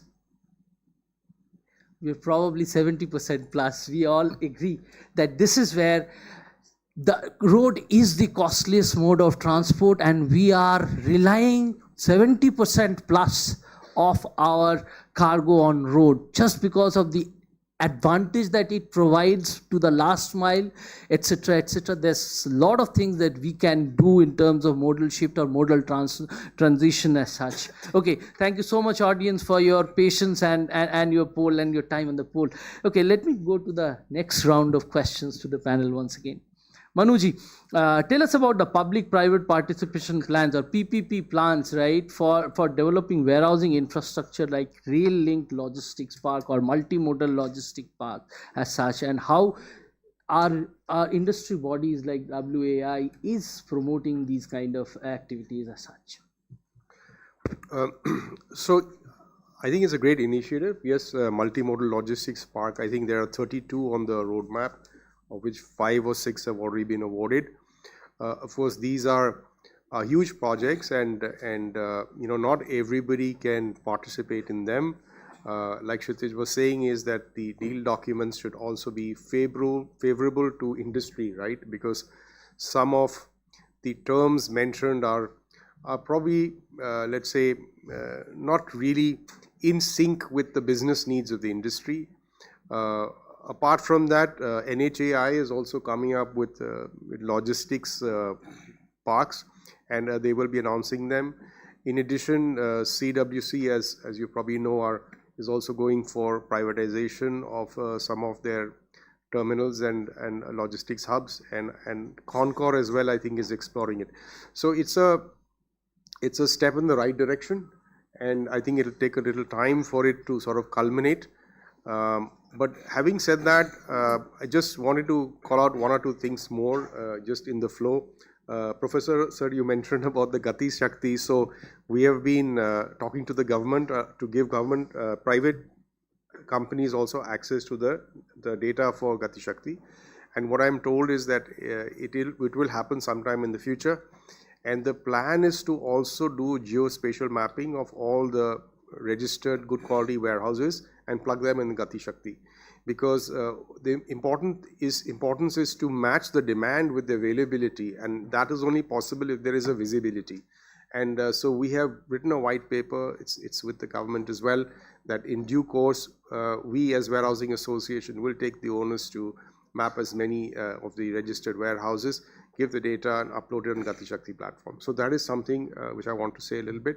The second thing is just also on infrastructure status. Sushil, myself, and several others were on the task force for getting first infrastructure status and then warehousing industry status for warehousing. But the main ask from the industry was to lower cost of finance, right? But that has still not happened, and we've had multiple rounds of discussion, and the government and even people like SIDBI, etc., can only be guarantors and underwriters for loans, but we have to still borrow at commercial fund. So this is a big challenge. And while, let's say, foreign funds, FDI coming in, they're taking in the equity route. But for Indians who, let's say, the MSME and the mid-sized companies who do not have access to international markets, we should definitely look at some way to make funds available at a more competitive rate, because the ROI in this industry is not really up to the mark. Yeah. Agreed. And to touch upon that, there are like newer avenues of investments or financing like AIFs also coming in. But I'll go back to your point on PPP and typically governments look at this segment has changed recently in terms of proposing industrial parks. Like, for example, in the recent budget, 12 logistics parks was proposed. Unfortunately, not all of them are in right locations, right? But this is where we need to probably, industry needs to speak with the government to find out all those 12 locations are they in the right positions in terms of locations of logistics nodes. Logistics is not about where you have land and you can do a logistic park. It's about the network, as such Mr. Rathi mentioned. Is it falling in the network, right? So that is something which I also believe that government needs to probably converse with the industry more often to propose these kind of industrial or logistics parks. Actually, one of the points which again we've highlighted to the government is the MMLP is okay for the EXIM flows, right? Because the purpose of setting up those is to create better infrastructure for export and import. But what about the domestic flows? And there we have also proposed that there should be a similar study done for domestic warehousing networks, right? So along the lines of MMLP, but for local domestic, because the domestic economy of India is, a whole lot more than our EXIM industry at this time. Correct. Okay, so I think it's somewhere in the cards, and hopefully we'll see some activity around that as well. Sure. Okay, let's me move on to Mr. Kshitij once again. Is there green, you touched upon the green financing. I just wanted to understand, if I go green in my warehouse, do I get a green discount in terms of loan or a green premium in terms of rental? So, thanks, Mr. Nath. So this is an interesting concept. So when we talk about green financing or green discounts, this concept is increasingly gaining traction worldwide, including India, and maybe that's why we are discussing it on this forum. So if we talk about the concept of green financing, it entails the transactions where the investor or the lender will offer you a favorable terms in the deal docs, including lower rate of interest to the developer with respect to the projects which are in compliance with the global standards of ESG and sustainability metrics. So that's a basic principle behind green discounting. Now, when we talk about global markets, to be more specific, European markets and USA, this concept is quite prevalent, I must admit it, and I was discussing it with one of my colleagues in USA, where they said that one of the most common transaction which is happening under this concept is where lenders offer you a loan facility or a debt instrument under the terms and conditions where the key aspect of the terms are that the rate of interest will keep decreasing with the compliances done by developer, compliances done by developer in the project vis-a-vis the global standards of ESG and sustainability matrices which are conducive to the industry. So the more compliant your project would be, the lower the interest rate in this sector. So that's a basic concept which is being followed in international markets. Now, when we talk about Indian market, this is a newer concept, and I would candidly admit this, that there is no product as of now which offers a concept which we have discussed. However, I have seen investors in the market who are keen to invest in the sustainable investments. But I think so in coming years, definitely this concept will be prevalent in Indian market also, and this is going to grow, considering the serious commitments made by world leaders on the global forum on sustainability portions. Yeah. Wonderful. I think so. So what you're saying, globally it is available, premium or discount? Yes, that's correct, but Mr. probably it still have to frame in India in terms of. Look, it's inevitable to come in Indian market, but yes, but it's still we will take some time that a product will come on these principles, which will be utilized in the industry very soon. That's correct. So thank you. World Bank is offering, if you take EDGE certification under that's correct. GBCI, then there is a process, and if you qualify for green certification, then you may get some financial help. That's correct, Mr. Bella. You are right. Okay, Mr. Raghuram, sorry, Dr. Raghuram, I'll go back to you once again. And in terms of financing, innovative financing structure, do you have anything to add? Yeah, let me, financing and related warehouse development. So first of all, I'm just looking at in the country in terms of warehouse financing, own versus third party. I guess most of our discussion we are looking at third party, right? But what would be, I think it would be useful to know how much of own warehousing is being developed and of what quality. I mean, for example, an Amazon or a delivery or a big basket. Obviously, they have to function using warehouses or a Marico. I mean, I've seen the Marico warehouse in Ahmedabad, and the level of automation and, is just phenomenal. So, own warehousing, I guess, has its own commercial value, and because it's part of their own logistics, that it keeps getting developed. So, maybe when we are talking infrastructure, we are in a way looking at third party, and are there lessons from the development of own warehousing that we can adopt into third party? I think that is one question. Now, I'm hearing about land as an important issue. I had an opportunity to study the Rajasthan State Warehousing Corporation, which was probably one of the first state warehousing corporations to think of PPP. Because as a state public sector, they were not able to maintain their warehouses. Staffing was a problem, and slowly their business itself was kind of on the decline. And then they got a PPP. Well, actually, Sri Shubham Logistics came in. About 1/3 of the space, or say 40% of the space, was given to them. And in a couple of years, they could turn it around and, increase the value by modernizing and so on. So I would hope through FICCI or any other such, fora, all state warehousing corporations, central warehousing corporation, FCI, their land should first be made available for public warehousing to be developed under the private domain. They have tremendous land. You go to Sabarmati in Ahmedabad, where FCI has a setup. It's in the heart of the city, but it is underutilized land. So even the Godam or Godown today needs to become silos, right? At least for agri use. You can generate more land, and I think a lot more third-party warehousing can come in. And to that extent, availability of land ought not to become an issue through the public-private partnership model. So I think the first target should be, let's get all state warehousing corporations, CWC and FCI, their facilities, unlock value through PPP models from them.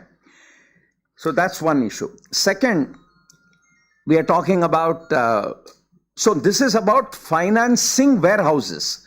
Of course, then the issue is financing what is in the warehouse. So there we earlier heard about the WDRA compliance, if you want to get into ENWRs, and I'm just thinking this compliance issue seems to be a go, no-go issue. You're either compliant or you're not.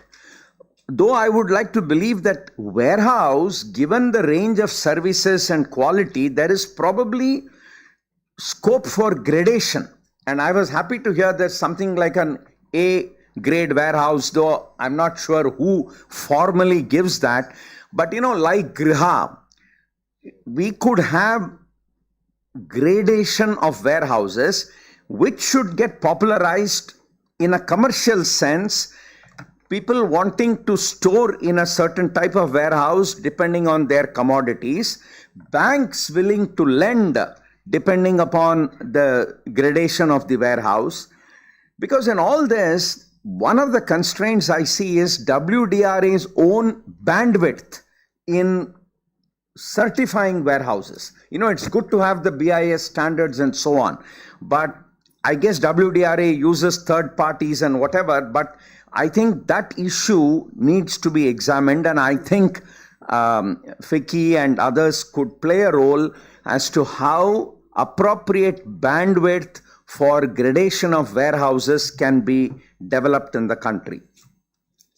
The third issue, of course, is the mindset I think still today, banks, traders, those who are doing buy and sell, are still not, unless I see the stocks, I'm not sure that the mindset in India is reached a level because of trust in the quality of warehousing, where I'm willing to provide financing or do trading.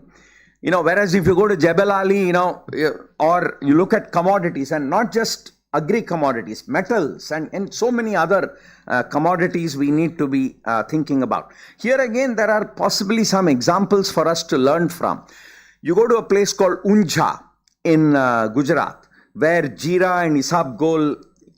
Now, there is a lot of export going on, and that Unjha complex of warehousing, international trade happens.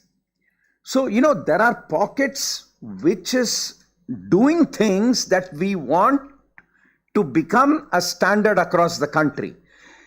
Jamnagar, oil cake exports to Europe. There are European traders who would buy and sell without looking at the stocks, because a certain level of trust has evolved. So these are niche examples. But what are the lessons from such examples for the general warehousing sector? Yeah. I think very pertinent, Dr. Raghuram, and you touched upon how government lands and property should be opened up to private, and probably very small steps, but Mr. Bhalla also touched upon it. CWC has started with that exercise of opening up their excess land to private players, and Blackstone is also coming up and developing in-city logistics. This is something which can be done for all state corporation. I know I have been working with MP government also. They are also planning and thinking. But one very, very important piece that you touched upon was technology. Right, how technology can and change the entire logistic handling within the box system or outside the box. Let me take this to Mr. Rathi. Just 1 minute before we are jumping to the next point. When we talk about a PPP model where we are just asking government to contribute their land for the development, I have personally witnessed that when we come into a model and try to practically structure the transactions, the land which we get from government are highly regulated, and ultimately it results to the point that we have a very narrower pool of investors in the projects which are such heavily regulated by government authorities across all jurisdictions in India.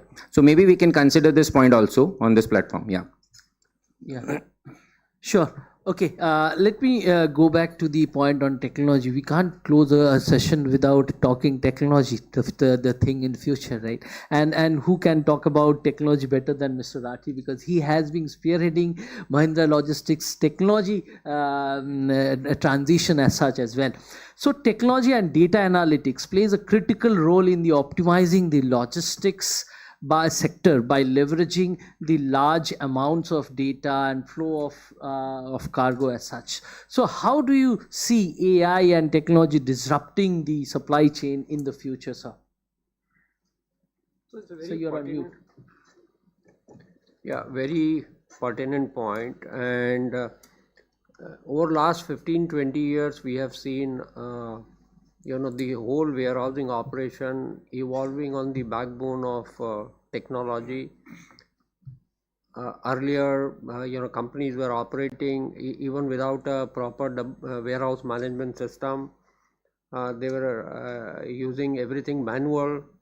Today, things are driven with the proper WMS, with handheld devices, with a lot of automation which has come into the warehousing to optimize the cost, etc. One of the major change which is happening is because of the heights of the warehouse going up. We see now between 15 meter to 20 meter height warehouses commonly being made, and which can take your racking system to ground plus 6, 7, 8 also, which requires different kind of equipments. Also, people are trying to, as the warehouse rentals keep going up because of the land cost going up, etc., People are now looking at design which is like a narrow aisle, warehousing, which may require articulated forklifts, etc. But you can have much more space utilization in that.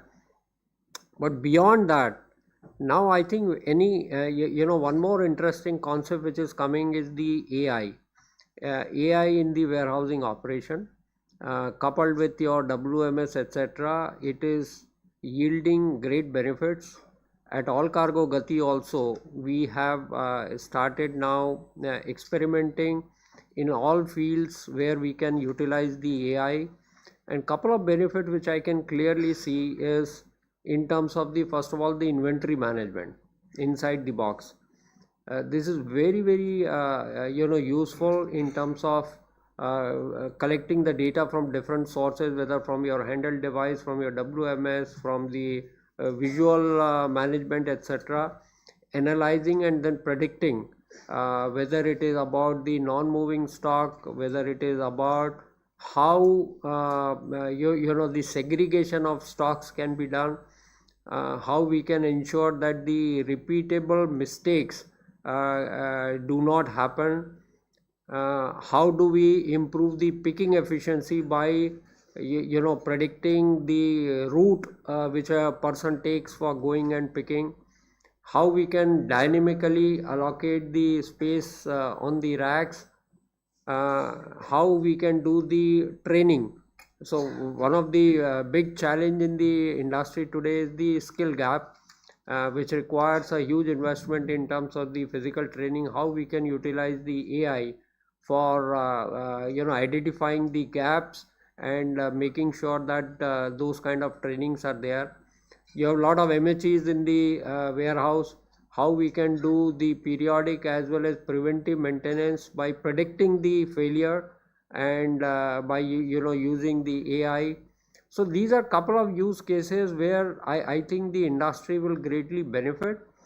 People have started making the investment in that area, and this will definitely bring down the overall cost inside the warehouse for the operation. Wonderful. Okay, in the paucity of time, let me quickly wrap it up in a small kind of wrap note, in the sense what we heard during the day from all of you. Let me quickly wrap up. AA constraints, land acquisitions and approvals. Go down to grade A is happening.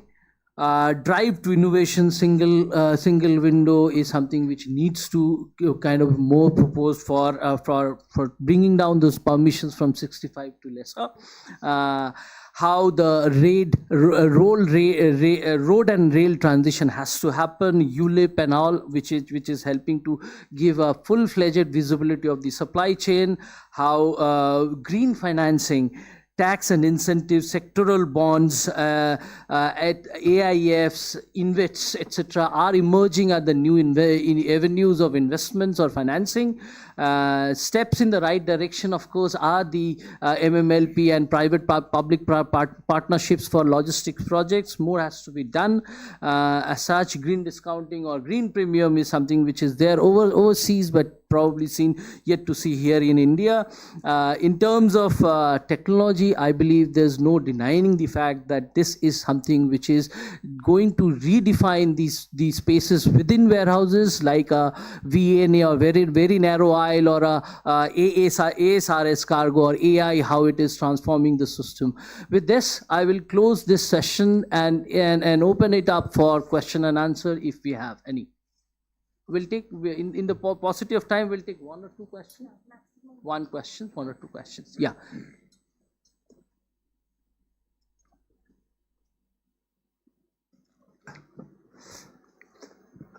My question is to all the panelists. The other day, Mr. Meena, who is the director in the Ministry of Industry, looking after the logistics, he clearly said there is no policy for warehousing and supply chain for Delhi. Now, Delhi is a big distribution center for the commodity, for fruit and everything throughout the country and some regional wise. So my question to all the panelists is, now Delhi having a population of 3 crore, having more than 1 lakh industry, good, and is a center for the entire country. This automobile components are manufactured here, electronic components are manufactured here and supplied throughout the country. Now, can you suggest that what should be the policy? Now, land is with the government of India and the Delhi government has no land. And you are talking about the land availability. What is the solution forward and what should be the policy for Delhi? As a citizen, I am very much worried. My second question to you is, can you throw light? This Prime Minister Gati Shakti, when the scheme was launched, Railway came forward that they will set modern warehousing 50 by I think 2026. And they will provide land and also rail line for on lease basis for 30 years. Now it was 10 years and they have increased from 10 to 30 years. Can you throw light? How many modern warehousing has been provided by the railway, because land is not available. If it is available, it's very costly. And Mr. Raghunathan talked about the land, food corporation, unke paas bada surplus land hai, and they are not giving the land. So can you throw light on these two issues? Okay, so I'll just try to answer them, sir. On the Delhi policy, there is already a white paper working, which Y is working with ENY on integrated logistics policy for the Delhi government. We had a few submissions and that's work in progress. Haryana, as you also know, which is also part of NCR as well as UP, both of them have integrated logistics and warehousing policies in place. And we have also made a proposal to have a model national warehousing policy, which can then be mirrored at the states. So it's happening, and I'm glad you brought out. It's definitely need of the hour, and it's work in progress. Secondly, on the privatization side, as we talked about, CWC has already launched it. There is tenders going on, and there are, I think, 1 or 2 which have been awarded. So it's happening. It's taking time, obviously, because there are so many other factors which need to be considered, both in terms of revenue, in terms of the terms, and so many other things. And whether the third question, I think, was related to how many of them have been modernized. Let's say here in Dadri, some of the private rail land private warehouses have come up, and which are being used as terminals. They are of world class. I can see some people in the audience, and so let me assure you, a lot of activities happening on this, and I think we'll see some great improvements over the next 4 to 5 years. Thank you. Thank you so much, Mr. Bhalla. I'm sorry we are running out of time. I know there are a lot of raised hands, but there are a lot of people sitting for the next panel. So we'll close the session. My apologies for this. We are not taking any further questions as such, but I hope this was a good panel. And I would like to wrap it up by thanking all the panelists. Thank you so much.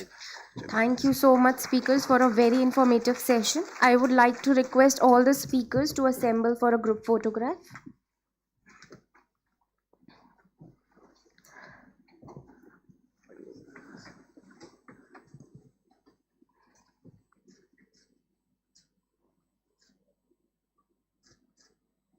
Thank you. We will immediately begin with our next session on redefining warehousing and supply chain with intelligent technologies. Kindly give us 2 minutes for a quick changeover.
I am pleased to invite our distinguished dignitaries for this session to join the dais. Mr. Kinchit Milan Shah, Business Head of B2C Services and End-to-End Solutions of eCart. Mr. Bharat Bhushan Rathi, Head of Distribution and Logistics of Mankind Pharma Limited. Mr. Sanjay Batra, Head of Industrial Business at Esabaloy Entrance Systems. Mr. Vivek Gupta, Founder and CEO of Technology Minds. And the session moderator, Mr. Dhruv Garg, Partner of Transport and Logistics at PwC.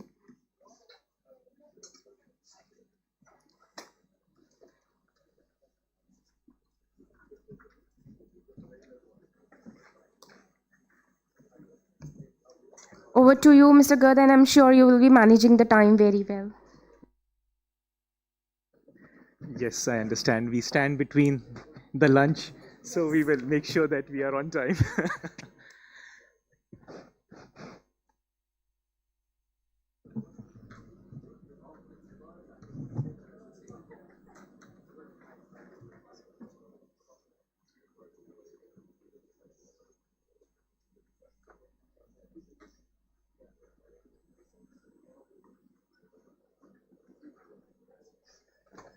Right.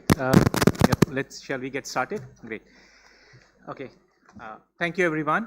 Pleasure to be here. I'm Dhruv Garg, look after the transport and logistics practice here at PwC. Wonderful to be here in this session organized by FICCI, and a very pertinent, session on a whole, and of course the topic at hand. Use of technology, how it is evolving in warehousing and the broader supply chain. Right. We heard the panel before us, right? They talked about infrastructure. And in India, we are in a constant stage of infrastructure creation, right? And rightly so. I mean, if you're going to be talking about Viksit Bharat, the levels which you want to achieve, infrastructure creation will remain at the heart of it. There are, private sector is doing its role, government is doing its role. You heard about NLP, multimodal logistics park. So all of that will, of course, continue, right? But where we truly have an opportunity to not just create best-in-class infrastructure, but actually leapfrog and create, world-class trade, logistics system, and warehousing and supply chain will remain critical to that, is technology, right? Because technology today, everyone is learning new use cases, new aspects, and in India, there is no shortage of entrepreneurship, of thought processes to be able to evolve the newer technologies. So this really is a way for us to not just, match the best practices, but actually leapfrog that area. So it's wonderful to have, a stage like this to really talk about some of those aspects. We have today a wonderful set of panelists as well, a very good mix, I must say, right? We have people who are representing, say, the demand side or the supply side, like Mr. Bharat Bhushan. We have people who are providing the solutions to this industry, like Mr. Batra here. We have people who are in the middle of both of those aspects, right? Mr. Kinchit, who is looking at eCart from the Flipkart side, so looking at both the supply chain and also understanding what the e-commerce demands would be looking like. And then we have, the person who can connect all of these dots together from, how do you actually end up using data, AI, using the various systems which are being in place and the technologies which already exist within the warehousing, Mr. Gupta as well. So without any further ado, we will start jumping into the session. We possibly have 45 minutes or so. We will try and, have a couple of rounds of discussion, and hopefully we'll have about 10 minutes or so to, to leave for questions as well before we break for lunch. All right, so yeah, let me get this thing rolled and maybe start from you, Mr. Batra. Your organization, of course, has been at the forefront of looking at technology-led solutions at a broader level, and warehousing and supply chain, of course, are a part of it, not just here, but also, across board. So what are you seeing as emerging areas of technology, specifically to when you talk about warehousing and then the broader supply chain?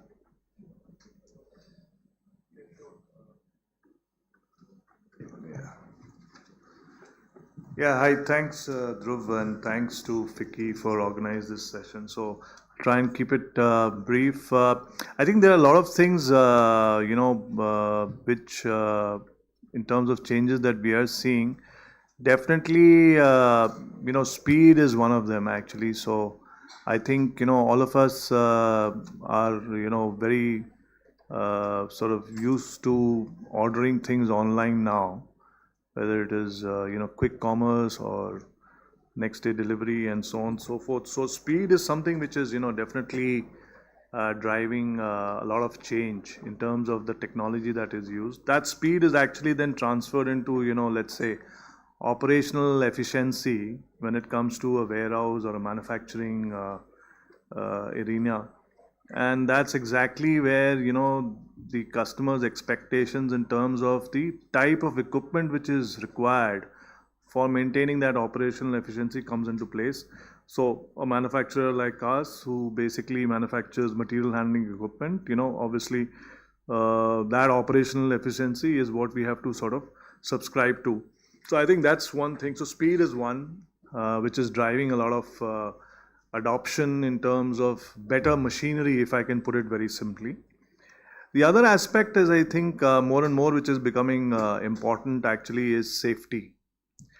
And here actually I think, we are a little lagging behind in terms of any regulatory framework being in place. Frankly, we don't have any regulatory framework in terms of, there is a policy or a framework in terms of how a warehouse should be built. And let's say if you have a warehouse of so many square feet, then you should have so many, let's say, equipments per square feet and all that. But the nature of that equipment, what are the safety guidelines that equipment should follow? I think we have a long way to go in that. But yeah, as an European manufacturer, definitely there are certain guidelines that we follow.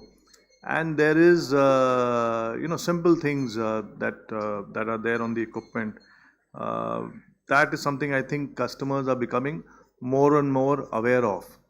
Going back to the earlier point, efficiencies of machine operation is also driving, things in terms of the specifications of the machine. For example, just a very simple example, using IE3 motors compared to, what was earlier on. So you're talking about 95% of, efficiency in terms of motors and all that. So these are the two things which are really driving. As I said, in the absence of regulatory framework for the moment, that change is not as fast as it could be, or it should be maybe. But definitely, the speed with which products are required today is driving, operational efficiency. When you drive operational efficiency, obviously safety also becomes extremely important. So I think these are the two things that I'm seeing. No, very critical, and as you rightly said, right, I think speed of operations would be very, very important driver for technology interventions, and that's of course there. And on the regulatory part, hopefully, especially on the specialty aspect, an interesting point, we will probably hopefully loop back into that as well. But maybe taking up from the speed point, which Mr. Batra mentioned, Mr. Kinchit, let me come to you, right? You are at the heart of, the e-commerce business where speed is critical, right? So how are you seeing evolution of technology to support, that just in time? And it's not just about just in time, it's also about the visibility, it's also about the internal system efficiency, and how are you seeing the role of technology evolving there? So first of all, thanks Vicky for having me here. Good afternoon everyone, and very happy to be in a room full of supply chain professionals. So moving on to your question, Dhruv, the question that you have asked me takes me back to a town hall that we had with our CEO, and we have it frequently, right? And the question that we asked to him was, what is Flipkart, right? So by the way, I work for Flipkart and eCart. eCart is a supply chain arm of Flipkart. So the question was, what is Flipkart? So he said Flipkart is a retail, technology and supply chain company, right? So retail, technology and supply chain. Commonly we just talk about it as an e-commerce company, but that underlines the fact that what is the importance of technology for e-commerce, right? Now, when I look at technology, I would say in general context, it is looked at more from automation, but I would also look at it more from digitization and the way you interact, right? So for an e-commerce company, the good thing or the bad thing is that we never see a customer, right? When a customer orders, unlike a shop where customer goes to the shop and picks something, for e-commerce, the technology starts from the time customer orders a product, right? And the technology basically decides how we can reduce the friction that a customer face on a platform, right? How quickly can he get through, what are the payment modes available, etc., etc. Now that is pre-ordering. Once the product is ordered, right, then you have a product in a warehouse and then it needs to be shipped out, right? Now, how technology plays a part in a warehouse for an e-commerce company? There are 3 or 4 parameters that we look at, right? The first one being how we drive operational efficiencies. Again, here the automation comes in. There are 2 types of automation that we look at. One is pure and play dumb automation, where you, let's say, use conveyors to move a product, right? It does not require any intelligence. And then there is an intelligent automation where, when you pick the product, how does it go to a packer who can pack it more efficiently, right? So if you have to gift wrap a product, can it go to a table that can gift wrap, right? So that is on the operational efficiency. Second is scalability. So, we scale from a normal day to I'm sure everybody would have shopped in the Big Billion Day, right? So when a Big Billion Day sale comes, we scale up 2x, 3x, right? So how do we scale up? We can't throw people at the problem, so as to say. We can't hire 2x, 3x, right? So how can we scale through technology, through automation? That is the second thing. Third thing that we look at is more from how do we ensure quality, right? So the right product goes to the customer, the wrong product doesn't go. So how we can do auto QC and things like that, right? And the last one is around how we reduce the losses in doing all of this, how the losses can be reduced. So maybe how do we use technology like RFID so that, we are able to look at our assets and things like that, right? So that's on the warehousing. Now, once the product is shipped out, then the technology plays a very critical role. Because depending on where the customer is, it might take, a few hours to a few days as well to deliver the product, right? So there is always an anxiety when the product will be delivered. So how we can create the visibility? So each and every product that goes, how it is tracked, the truck is tracked, and we know, whether it is a customer service agent or the customer, how we can track the product. And finally, when it goes to the last mile delivery, right? How we can use technology to optimize. How we can optimize the routes so that the person who goes to deliver, has to travel the least, so that the speed improves, the cost reduces. Also, how we can service customers. Say, for example, today's customer is more conversant with WhatsApp, right, than using SMS, right? So how we can interact with customer using WhatsApp technology, how we can interact customer in his native language, and things like that, right? So that's the role of technology in e-commerce. I would say from end-to-end supply chain perspective, each and every leg is, driven through technology. No, amazing. And, that really puts life to when you say, usage of technology in the supply chain and how it is. And it's very interesting to say that, the company itself recognizes itself as a technology, partly a technology company rather than just, an e-commerce. So maybe, just taking on from there, we've talked about e-commerce. Maybe Mr. Rathi, I'll come to you in terms of the industrial side of warehousing and elements like that. I mean, you are looking at specialized warehousing when it comes to pharma sector. Exports is a very, very key area for that, where there will be more global standards also at play, right? So how are you seeing, the standards here and the evolution of technology here, and how are you aligning that with what's happening globally as well, right? Which will be your customer requirements? Thank you, Dhruv. See, one thing is there that technology will be there 10 years back also and today also. Probably 10 years back, we are doing on Excels, and now we got more sophisticated softwares. We got more specialized softwares, especially for warehousing management, especially for transport management, especially to have control perspectives. When it comes to my industry, pharma, so we have data transparency is something that compliance authorities and government wants while we are exporting, while we are distributing goods. So we are not a B2C company, we are a B2B company. So we are further giving our goods to channel partners, and those channel partners, whether it's stockist, a distributor, and giving to retailer, and it's a long chain when it's a value chain system for pharma. And every value chain system is controlled by government. So all the authorities have licensing. So particular these products are into licensing categories. So one thing is that we have a POCO ecosystems wherein we need to dispatch the goods on time. So we are scanning the goods. So that right goods should be there while we are dispatching the goods. The other example is every license have the validity. So, and there are reverse implications if I by mistakenly also I build to my channel partner if its license is not valid on a particular day. So there is a cutoff system in so that we cannot even honor the order in our system. So these are small things, and when it comes to a transport management, so we have a data logs and we are monitoring. So we have a watchtower system wherein we are watching on a regular frequency. Internal data is logged, and then we are seeing what's going wrong, because it's a temperature controlled, environmental controlled supply chain that we are into. And most of the time, the efficacy of the product depends in what temperature it should be, and we are storing, or my channel partners are storing.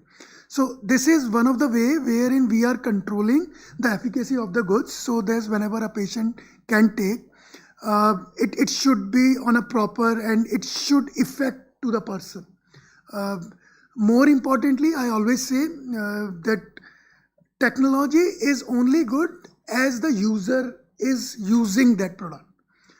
On an AC cabin and a project management team, everybody is saying that we are playing, now we have a digitized supply chain and all. But what we are doing for that blue collar? So just an hour back we are discussing about how we can train the blue collar so that he can adopt the technology, because ultimately those technology will be used by blue collar only. So as Milan said, that it should be scalable. I'm just adding to that, it should be viable also. Obviously the scale that these e-com guys are into, it can be afforded by them, but for an industry, at least for top 20 players, top 30 players, we should have the technology which should be viable, which should be reliable. Okay, when it and in pharma and in food also, what we are saying is that reliability is one of the key factors, and that derives on the brand image. So probably for top 20 or top 10 companies product, a person can take the goods on a much quality level. When it comes to lower down of the bottom, obviously the goods are first tested and all, I'm not saying, but there is a question on quality kind of. So the product that we are giving to customer, the one is the compliance part, which Batraji told us, while the other one is the moral responsibility.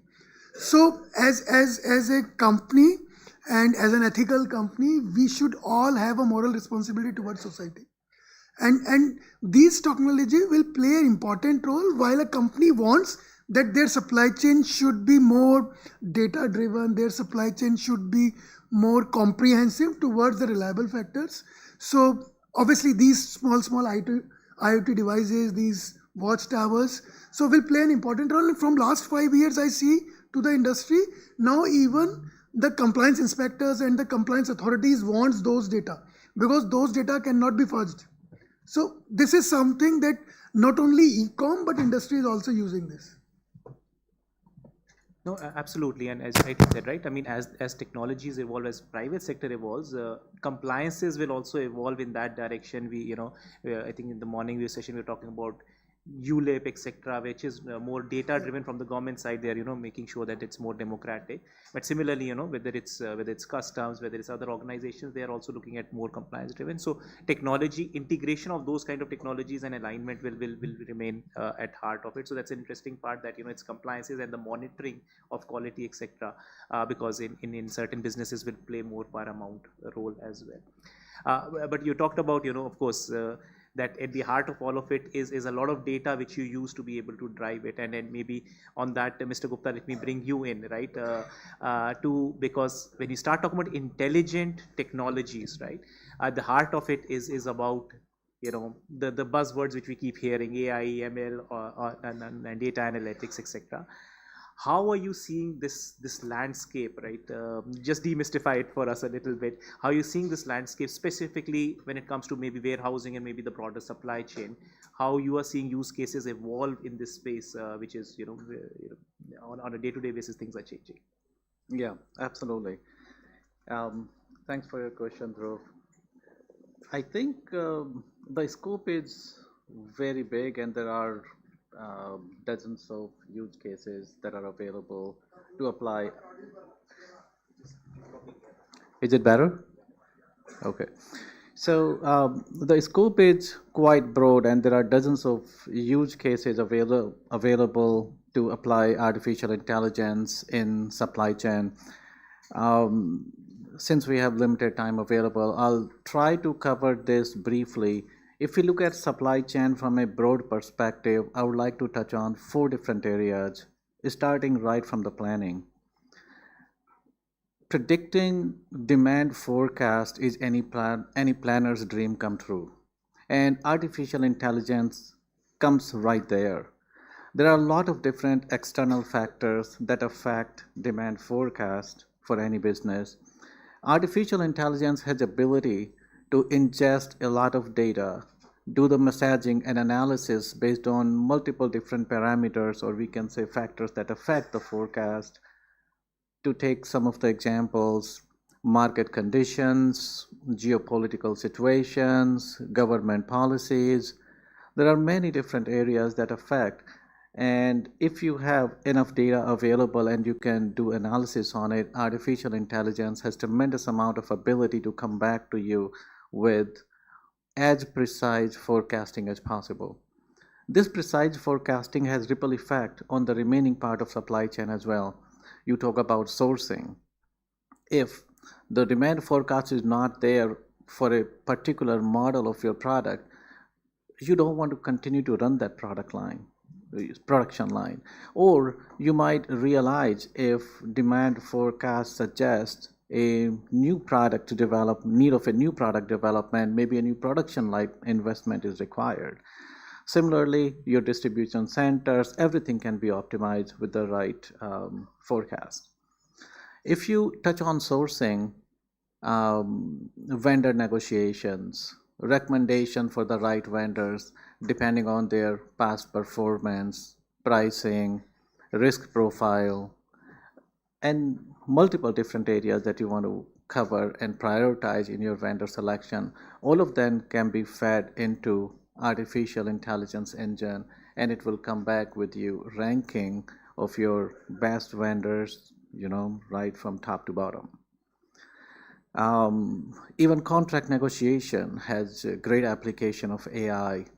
AI can review the contracts, take a look at it, determine how far away they are from your best contracts, what are the risks available, are we complying with what has been committed in the contracts. All of those things can also be evaluated. If you think about manufacturing, once you have a good understanding of your customer needs, AI can build hundreds of product designs for you.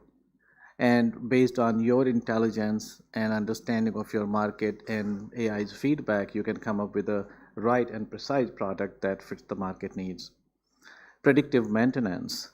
You don't have to keep spending a lot of money in maintaining your products and in your systems unnecessarily. AI can read all the data that is coming out of machines and determine what should be the right schedule for maintenance. So you can optimize your cost, but at the same time, before any machine goes bad, it can recommend the maintenance schedule for you. And finally, logistics. It's hard to believe any business today that is not working internationally. And the logistic gets complicated once the international trade comes in. A lot of compliances, trade agreements, a lot of information that needs to be understood and analyzed in order to make sure you are doing international trade in the right manner, in the most optimized way. Last mile delivery, that's another example. So examples are unlimited, but I think these are some of the most important use cases that I highlighted here for you. No, thanks, Mr. And yes, as you rightly said, I mean, the breadth of it spans across the entire supply chain, and in fact, not just supply chain, but also the heart of manufacturing and development as well. So, which is there. But yeah, thanks for, kind of giving us a sense of what are the areas which one could look at. So maybe, one of the areas, of course, you talked about is usage of it in demand planning, customer centricity, etc. And then maybe Mr. Kinchit, let me come to you on some of those areas as well, because you look at the end-to-end supply chain, right? And it's not just one single type of channel, it's omni-channel supply chains which you are looking at, right? How are you seeing technology enablement in omni-channel supply chains, and where are you seeing the real pockets of development and excellence we are creating? No, thanks. I think that's a good question. Also relates to a lot of the work that we are doing, right? So at eCart, we are now working with 250 or so brands, to enable their supply chain, enable omni-channel for them, so as to say, right? I call myself, sandwich generation, right? Most of us or many of us would have grown seeing, physical retail, and then, we adopted to digital, retail. And then there are many youngsters here who would have just seen digital and they probably don't know what physical retail is all about, right? So that's where the beauty of omni-channel comes in, right?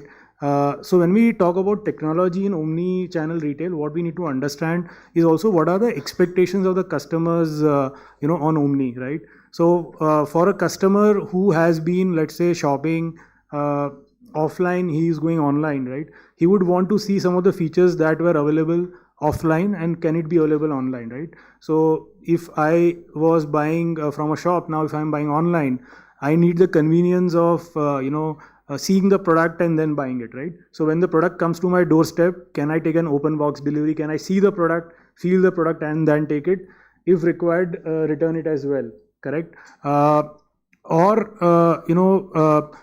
Can I have the convenience of calling someone and talking to someone? Because when I go to the shop, right, I can ask a question: what will look good on me? What's the size that will fit me, etc., etc. So can I have tools that will enable that kind of an experience? So that is the entire experience is required. For a person who is buying online and he is going to a store, he looks at that kind of a convenience.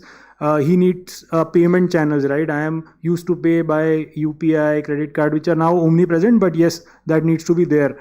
I need, unlimited selection, right? So if a product is not available or a size is not available in the store, can I buy in store but the delivery can happen at my home? Or, I buy from store but the product can be picked up and returned back from my home itself, right? I don't need to go to the store. So I think those are some of the things that comes, and the entire omni-channel strategy has to be designed around this, right? So that's the customer perspective. For the brands, and there are many brands who have been traditional retailers, so as to say, brick and mortar, and they are going now online, right? So for them, what are some of the challenges and what they need to do? So first thing is the technology.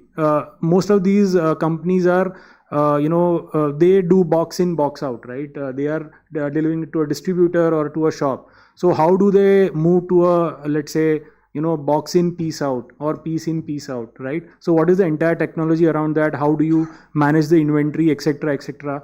That is what is required. Also, moving from, let's say, a bulk movement, now you are going to a piece movement, you need to deliver it to a customer, right? So how do you enable that entire journey? How do you, ride on to the entire bandwagon of next day delivery, same day delivery, 2-hour delivery, 10 minutes delivery, and so on and so forth, right? So I think those are some of the things which are there where technology plays a role. No, thanks. And I think, we get the product at home or return it. Don't think of many of these things, right? As you rightly said, very nicely explained of how, inherently we all go through that process, but yes, how companies are designing for it. And right, when we talked about visibility as a key area, right? So I think that will be very important as to how you're looking at redefining the roles there.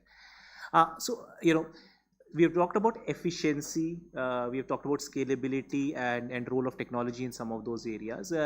Changing a track a little bit in terms of another very, very critical area which we are seeing today is usage of technology on, say, sustainability, right? And Mr. Batra, you talked about safety per se, but sustainability is probably a broader bucket to talk about. In your experience, how are you seeing role of technology in supply chain and warehousing and usage of sustainable practices? Yeah, I think that's becoming important, more and more important. So, I mean, sustainability is a vast topic again, could go on and on about it. But yeah, so sustainability starts, first of all, right from the product design. So, if, for example, the dock levelers that we are manufacturing, what is the kind of steel that we are manufacturing, which grade of steel are we using, and what is the carbon footprint of that, steel that we are using. Going one step further, the kind of paint that is used on that equipment. I mean, we are just expanding our facility in Greater Noida, and I can tell you we had a whole range of discussions on the different painting technology, the kind of painting equipment, and then finally, within Asa Abloy, we have our own standards around sustainability and all that. So finally, we chose, a certain, let's say, grade of paint and painting technology, which will actually reduce the amount of carbon footprint we will have on for that particular, painting process. So it starts right from there, and inherently, within the design of the product, the manufacturing process, all those things play an important role. We are seeing in the Indian context, for example, there are now warehouses which are, trying to get LEED certification in terms of, the warehouses themselves. Commercial buildings is actually a lot, advanced on that aspect if you really look at it. But in warehousing also now they are talking about that. So to give you a very specific example, we've had a couple of companies approach us and ask us questions around what is our carbon footprint in terms of, the products that we're supplying. What is the sustainability index? What is our manufacturing process details for them to, capture in their data. So at least the capturing of information has started, I can say, with some large corporations who obviously have some certain sustainability goals. I've seen a couple of people even ask, a couple of customers even ask in terms of efficiency, as I said just earlier, efficiency of the motors actually. So they want to know in terms of operational, what is the footprint that will be associated with the same. So I think it's a, it's a gradual start. At this stage, it's obviously more got to do with collecting the data and, kind of keeping track of it, I guess, at an overall project level for our clients. But yes, definitely, I see that shift which is out there.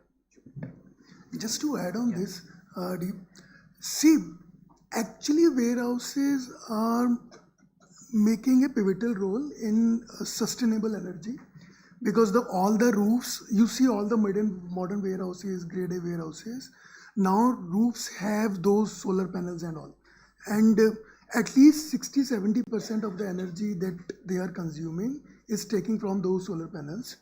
And especially in food and pharma, because we have cold chains and refrigerators and big below 25 degrees Celsius and all. So wherein we are consuming more than 50-60% or our energy need from there.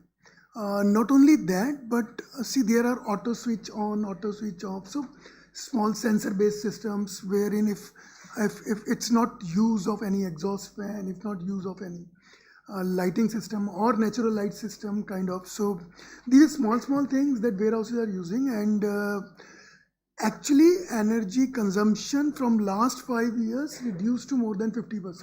So they are self-sustained. So one of our building is self-sustained, which is in export warehousing and also. It's something that grade A warehousing are now using these technologies and using the energy consumption patterns so that they can not only reduce their energy consumption, but also they are generating, because their roofs are enormous, by 100,000 square feet, 200,000 square feet. So this is something that this is ideal for them.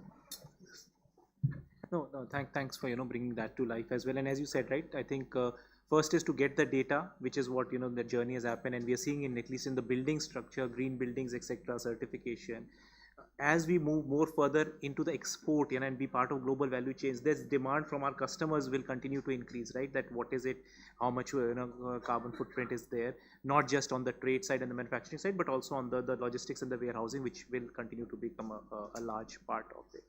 So maybe Mr. Rathi, just to, you talked about one more area in the initial one, and I would want to pick up quickly on that as well, is on the implementation and usage of this technology by the blue collar worker. I think offline we were speaking around that, right?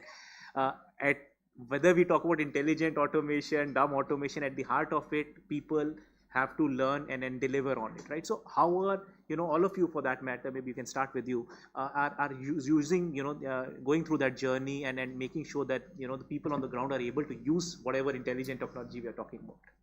See, there are no question that now companies are investing on their blue collar as well.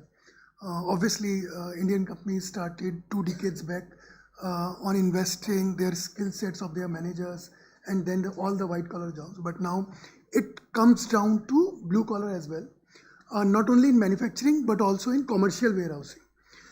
And that's the need of the hour, because if you are placing those technology in your warehouses and where, you believe it or not, but still if someone is doing a simple graduation and if he don't have anything in career or he not decided, क्या कर ले यार, चल यार warehouse में supervisor लग जा. So we are involving from that stage, okay? And when you have that manpower, then you need to train them. So it's not only training us, but it's a mindset change kind of a thing. A paperless operations, a small teething problems, how you will solve them, and it's a continuous journey.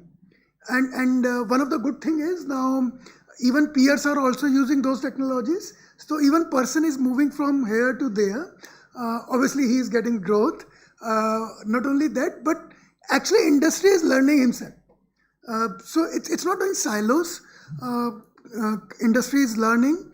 Even blue collar is also learning, and blue collar is upgrading themselves, and for the betterment only. So it's a win-win situation for both the parties, whether it's company, whether it's government, or whether it's that person who wants to upgrade their skill, or company wants that their blue collar should be upgraded. Not only that, I believe that there should be some PPP kind of a thing wherein certifications after working hours or incentivization from government. Obviously there is a lot of skill schools are there. It should be more publicized, and we can take a leverage of this. For example, a company can have a course in a tie-up so that a customized course can be built, and there is a lot of going on also. It's not saying the government is not doing, government is doing their bit, but industry need to play their role, whether it's pharma, FMCG, CPG, whether it's e-commerce. So everybody should do something, and we will have an upgraded manpower in the system. You have time? Okay, so what we are doing is that, one, we are using our scale to address this problem, right? At our scale, we have manpower for which we can basically divide the process into small processes, right? So now what we are trying to do is that these are small repeatable processes that a person needs to be doing again and again and again, right? And when you are doing this process again and again and again, you become an expert at that, right? So that's the first principle. Second principle is we try to reach out to people in the way that they understand, right? So if a person or delivery agent joins our workforce, right, we push out a online training module on their mobile. Everybody knows how to use a mobile, right? They undergo a training, half an hour, 1 hour module, and then they get certified, right? That's number 2. Number 3 that we do is that we try to mistake proof it. So as much as possible, we try to put enough checks and balances so that a person cannot make a mistake. So a person at a warehouse, he has to scan a product, right? Like everybody does. If there is a wrong product picked up, an error message pops up, right? Very simple. Now, this is on what we do to train the people and to ensure that they come up to speed. What we also have is a feedback loop, right? So if there is a case of wrong product delivered, we are able to trace it back to who was the person who picked it, packed it, transported it and delivered it, right? And we try to see where the issue happened so that a feedback loop goes. If there is a pattern that emerges, we can take a corrective action, retraining, or whatever needs to be done. So that is something that we spend a lot of time and energy on. One, how proactively we can address it, but also a feedback loop so that we make it a foolproof system. That's again, very useful to see how companies are looking at doing it. And maybe Mr. Gupta, I'll bring you in here, right? Just first on maybe usage of, I've seen usage of AI-led aspects for vernacular translation or even these feedback loops, etc. But maybe at a broader level, and maybe the specific you could talk about of how when you are working with companies, how you are preparing them to go through that AI adoption. Maybe scaling would be one area, but there would be broader aspects as well of how you are helping firms take that journey of existing systems to the new systems. Yeah, absolutely. Great question, Dhruv. I will start with the previous question, respond to that first, and then I'll jump onto the new question. So we talked about training, blue collar skilled people. When it comes to artificial intelligence implementation, everybody right from top to bottom has to be onboarded with the planning of what you are trying to do with AI. I'll give you an example of one of the implementation that we were recently doing with one of the business. It was a project of invoice processing automation, a very simple process, but requires a lot of manpower. These data entry operators take the invoices, look at the data, enter into the system, and then process it through. Artificial intelligence was supposed to read the data that comes in through multiple different vendors, through their invoices, and process it through their ERP. Unless these people who are at the bottom of the food chain help us out, an agency like us, to get the data, to help us read those documents that they are receiving from their different vendors, we would have a lot of challenges. These people have to be trained, informed, and get on board. At the same time, their concerns have to be addressed about artificial intelligence. There are a lot of information about AI, people fearing about losing their jobs, not being able to do what they're doing right now, not being very in favor of changes that are going to come in with new technologies. So it's really important that these people get on board with the overall artificial intelligence mission and a proper training, sophisticated modules in terms of providing new skills, but at the same time, it needs to be brought to their horizon. What happens to them in the organization once this new technology comes in? All of that has to be made very clear to them as part of their training program. That's the only way we can get their support and then build on the program successfully that organization is planning for. Now, coming back on how exactly an organization should prepare, I think it's a very common phenomena that we see in industry today. Businesses think that they need to implement artificial intelligence. They will see somewhere an example of what's happening right now. They come back to their business and start getting on that bandwagon. And it doesn't work that way. Every organization, every business is different. The access to data they have is different. And what lies at the bottom of success of artificial intelligence is data. Data can be your best friend or it can be your worst enemy. You have to decide how to utilize this data to build the results that you want to get out of this entire implementation. So there are certain steps that every business needs to take to make sure that their artificial intelligence project becomes successful. It's the same principle that applies any areas of supply chain or even outside it. First of all, you need to audit your value creation. You need to understand what you are as an organization. Mr. Shah just said how they define Flipkart. Another e-commerce company might define themselves differently. So the value creation has to be understood by every business before they take on their project. Then comes identification of the impactful use cases. Once you have your value creation identified, figure out which are the most impactful use cases. There might be 20 use cases that come out. There are unlimited use cases that can come out if you look at every single piece of your business operations. But identify the ones that you can handle in the first go. Once you do that, the next thing is go to all the departments in your organization. Any decision that's made in silo doesn't work out well. Even if it's automation of accounting system, it has to integrate with what is happening in sales, what's happening in finance, in other areas. So the project has to go across the organization. And then POC. That is the most important thing. You have to have an open mind, and you need to manage your risk well. Do POCs. Learn as much as you can.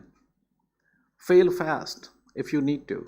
It's a technology. It's not set in stone at this point. There are a lot of innovations happening. It's not a bad idea to experiment with something, do POC, fail fast, learn it, and then move on to see what's next thing that you want to do. Then comes training.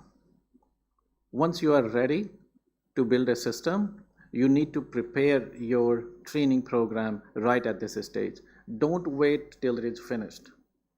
The training program has to go, the planning for the training program has to go right with the implementation of the AI system. And finally comes monitoring. Keep monitoring what's going on with the system. It's not going to be perfect the first time.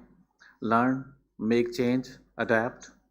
And finally, once you learn what are the gaps in the program that you implemented, identify those, in the next one address it, and identify more use cases and repeat the success.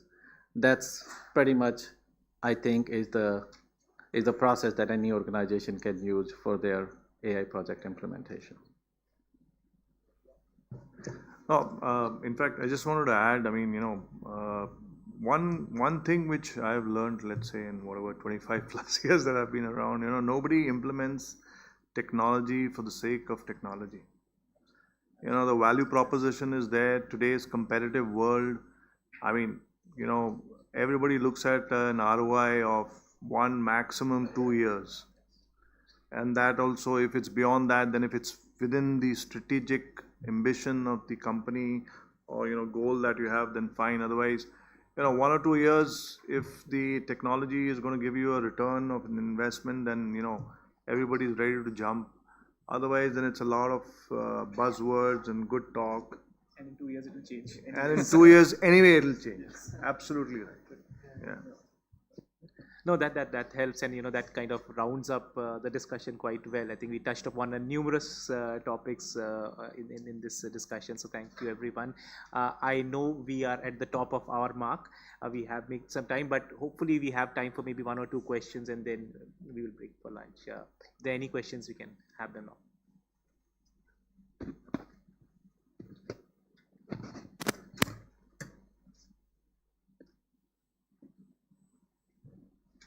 Okay, great. So then in that case, it's lunchtime. Thank you, everyone, for the discussion, and yeah.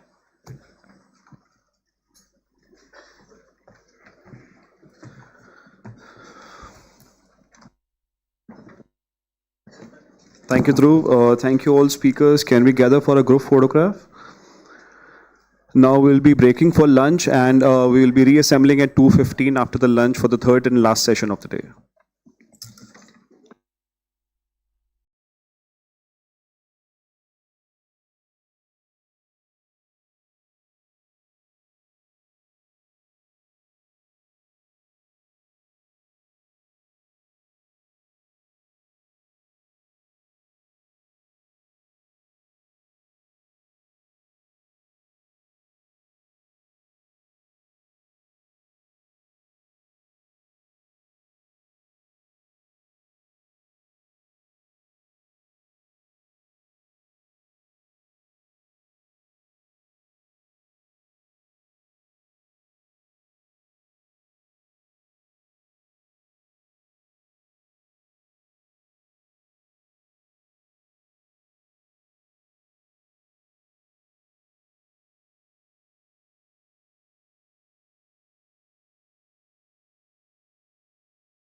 Ms. Akanksha Sharma, Vice President Sustainability DP World, Ms. Megha Bansal, Vice President Supply Chain and Logistics ONDC, and Ms. Abhisar Bairagi, Partner Khaitan and Company. And we have the moderator, Mr. A. Shankar with us, who heads the Government Advisory and Solutions at JLL India. May I request all the speakers and moderator to please join us on the dais. Mr. Bhimani will be joining us in a while.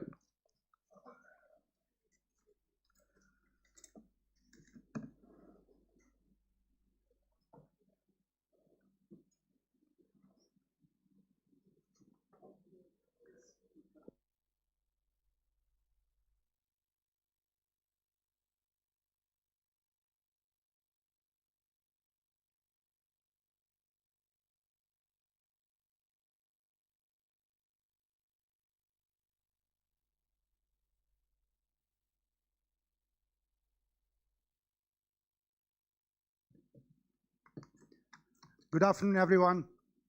So after a heavy meal, it's very difficult to run this panel, but however, it's a very lovely panel. You can see the difference. Last two panels we had, one on infrastructure, the second one is on technology. Now with infrastructure and technology, we've been enhancing our productivity and all of that advantages all there. India is building a lot of infrastructure projects, especially in the warehousing and logistics. And with technology, lots are coming in. But however, very important topic which we are going to dwell now is on sustainability. While one side we create infrastructure, one side we use technology, the other side, it is also having a huge impact on our environment. So sustainability is the key. So we have lovely panelists here, very diversified yet inclusive panel. This is the first panel which has got gender inclusiveness also, representation from infrastructure, representation from mobility solutions, representation from technology, and representation from legal perspective. So we at JLL, we track all these markets, including warehousing and logistics sector. So we feel that there's a huge amount of growth we've been witnessing in the recent past, especially from the logistics and warehousing sector. The last year, I think we clocked about 25% growth over year-on-year basis. And now there's going to be a higher emphasis on ESG. All of us know the importance of ESG, especially from the investors' perspective and also the developers' perspective. Again, sustainability focus is everywhere, even in the complete life cycle of a warehousing and logistics sector, right from planning, design to construction to operational phase to maintenance phase and also end of life phase. So a lot of sustainability importance is being given in the entire life cycle of the warehousing and logistics sector.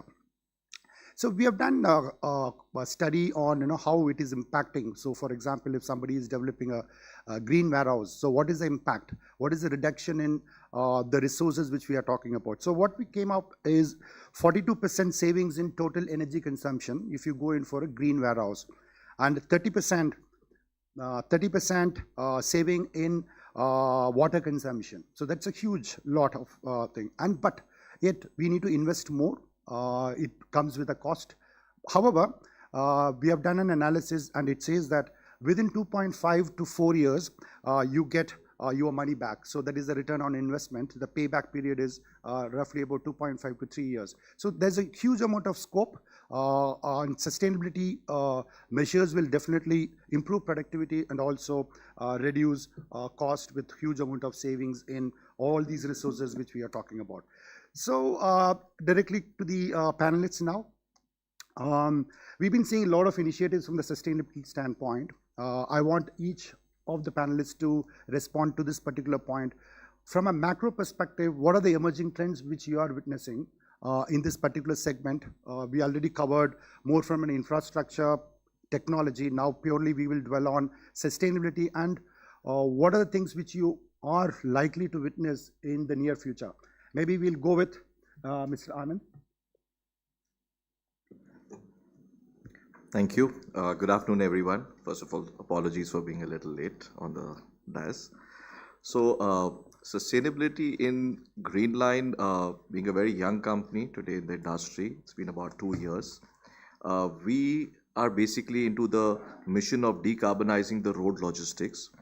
We are the first company in the country using LNG powered vehicles, reducing 30% of carbon dioxide, 59% of NOx, 100% of SOx, 91% of particulate material. Our country is wanting to go towards 30% of carbon dioxide reduction. We have taken a first step. We invite every logistics companies to come and see how we are trying to work on the environment, how we are trying to work on the sustainability socially. The driver community in the complete logistics sector is getting into a scarcity, as we all know. So what do you do for them? So we said, let's try to take away their pain areas. Their pain areas is the environment again. So we ensured 100% of our vehicles should be working with air conditions so that they can get a better environment. It can be more sustainable as a drive for them. We have deployed 100% of first level ADAS cameras so that they are more secured, they feel more safer. These cameras, they catch the pupil of their eye and it tells them if they are feeling sleepy, and it tells them that in case if they are feeling sleepy, they should park the vehicle on the side. It tells me to my command center that such an incident has happened. And you know, nobody likes to be monitored. Neither we would like to be monitored, nor anybody would like to be monitored with the camera sitting on his face. But we explained them, we trained them, it's for your safety. So if he looks into his cell phone, he gets a message, "Kripya raste pe dhyan dijiye, aapka dhyan bhatak raha hai." And we also get a message. And thereafter, every round he has to go through a training program that, my dear friend, this is for your safety norms, because we don't want to do postmortem. We want to prevent any kind of an event which can happen untowardly. So initially we had a huge pushback from the drivers. And let me share with you, but when incidents happen on the road, it told them that this was for their safety. Whenever an incident happens on the road, it tells that 100% we as a passerby would feel that the truck driver must be at fault. But no, it is not always they at fault. And these cameras, having 360-degree approach towards the trucks, have ensured that there's a live recording. So the police people had to release my drivers whenever such an incident has taken place in the time. And we also, in the first week of January, what happened. So it gave us that this would be the best way forward for their safety. And if we want to deploy alternate fuel vehicles, we should use technology as a good platform. And every driver today of mine is a spokesperson that this is a safety subject and we cannot flout it. So they became my marketing advertisement people. Today we are successfully running over 500 fleet of vehicles, and we aim to take it to around 5,000 vehicles, both LNG powered and EV. LNG is a good fuel for all long haul and heavy duty sector of transportation is the most polluting sector, is what we all see. So if we correct this sector properly, it is a very good thing from our environment point of view, and what we bring it to our next generations also. So this is the steps that we have taken. Definitely it is challenging. Financing is challenging on alternate fuels today in the country. There are no much benefits on account of alternate fuel, but proudly I can say that the customers have been overwhelming, because scope 3 emission level reductions is everybody's request that they all want to do, and especially if you make them decarbonize at no extra cost of diesel, it's the best way forward. Just to share with you and invite all of you that we've been able to successfully put up a digital clock of carbon dioxide reduction. We've been able to put up a digital clock of tree saving in comparison to a same 55-ton vehicle of diesel that is running on the ground. And we get it audited, we share it with our stakeholders, financiers, as well as our customers, which is a big boost for their investor profile also. So we are trying to make logistics with a whole sharing of technology, usage of technology, and trying to make it work differently so that it's a full ESG based logistics companies that we could have and drive it in that manner. So thank you for that. Yeah, thanks, Anand. I think very important points. Couple of things very important. One is the driver's safety, and the next is on alternate fuel. Definitely these two things which you are driving, very, very interesting, and it will be very useful for the sustainability solutions going forward. We'll move on to Akansha. So share your thoughts on the trends which are emerging from infrastructure, ports related space. Thank you. Thank you, first of all, for having me here. In general, there is an increase in the consciousness on sustainability, so which is of individuals and thereby of institutions and businesses. The emerging trends include definitely sustainable packaging, reverse logistics, more automation. Particularly at DP World, we have a sustainability strategy of our world and our future, and where we integrate sustainability at the core of our business operations. Not just for the sake of it, but we have launched some products like Saral, which is an agile road-to-rail logistics facility for our retail customers. And it is saving and helping customers save about 70% of carbon reduction. This is just one example of how informed, data-driven decision-making can change the entire perspective from road to rail or alternate cargo movement. This is one of the cases. Another, we are using a lot of technology into our interventions across the value chain. We have cases like carbon emission calculator, which we have developed in-house. It's a tool where we are informing customers about their carbon profile so that they can again make a informed decision about their which mode to take their cargo from. So I think these are some of the trends which are emerging because of increased transparency across the ecosystem and the value chain, where businesses and companies are asking for more disclosure in terms of their carbon footprinting. And there is an expectation from the logistic providers to increase their carbon disclosures and reduce footprints through various measures. Yeah, thanks, Akansha. So we'll move on to Megha, your thoughts from a technology platform perspective. Yeah, thanks, Shankar. So currently at ONDC, what we are doing is we are building a tech infrastructure for, let's say, a communication between a buyer and a seller. But based on my experiences at e-cart initially, before that, and delivery and Ministry of Defense earlier, what I would mention is mainly what is happening in warehousing and logistics, the current trends as you mentioned. Basically, let's say we talk from an e-commerce perspective, there's a lot of waste generation that is happening because of the kind of written policies we have and the kind of contracts are done. For example, a shipment has to be delivered once, twice, and third. I mean, the 2 or 3 attempts have to be done to deliver that. So there's a lot of wastage that happens. So how technology can help in terms of reducing that attempts and basically reducing the kind of miles traveled on the road, and because it is not beneficial for anyone. So that is one part of the story. Second is how the entire circular economy will look like for the entire warehousing. So, for example, lots of shipments get returned and lots of the shipments get stored at some places and they are not used, they are just wasted. So how they can be refurbished later and can be sold in a secondary market, and that's how you close the entire loop of a product that is manufactured. That's a second trend, I would say, and more movement is towards the electrification of the vehicles also that's happening. At least if more electrification is not possible because of the range anxiety and everything at larger distances for intercity deliveries or something, but for the same city delivery kind of thing or for the nearby deliveries, the whole lot of electrification of the vehicles is happening. There's a third major thing that is driving the entire e-commerce supply chain towards sustainability. Yeah, thanks, Megha. Yeah. Your thoughts, Nisha? Am I audible? Yeah.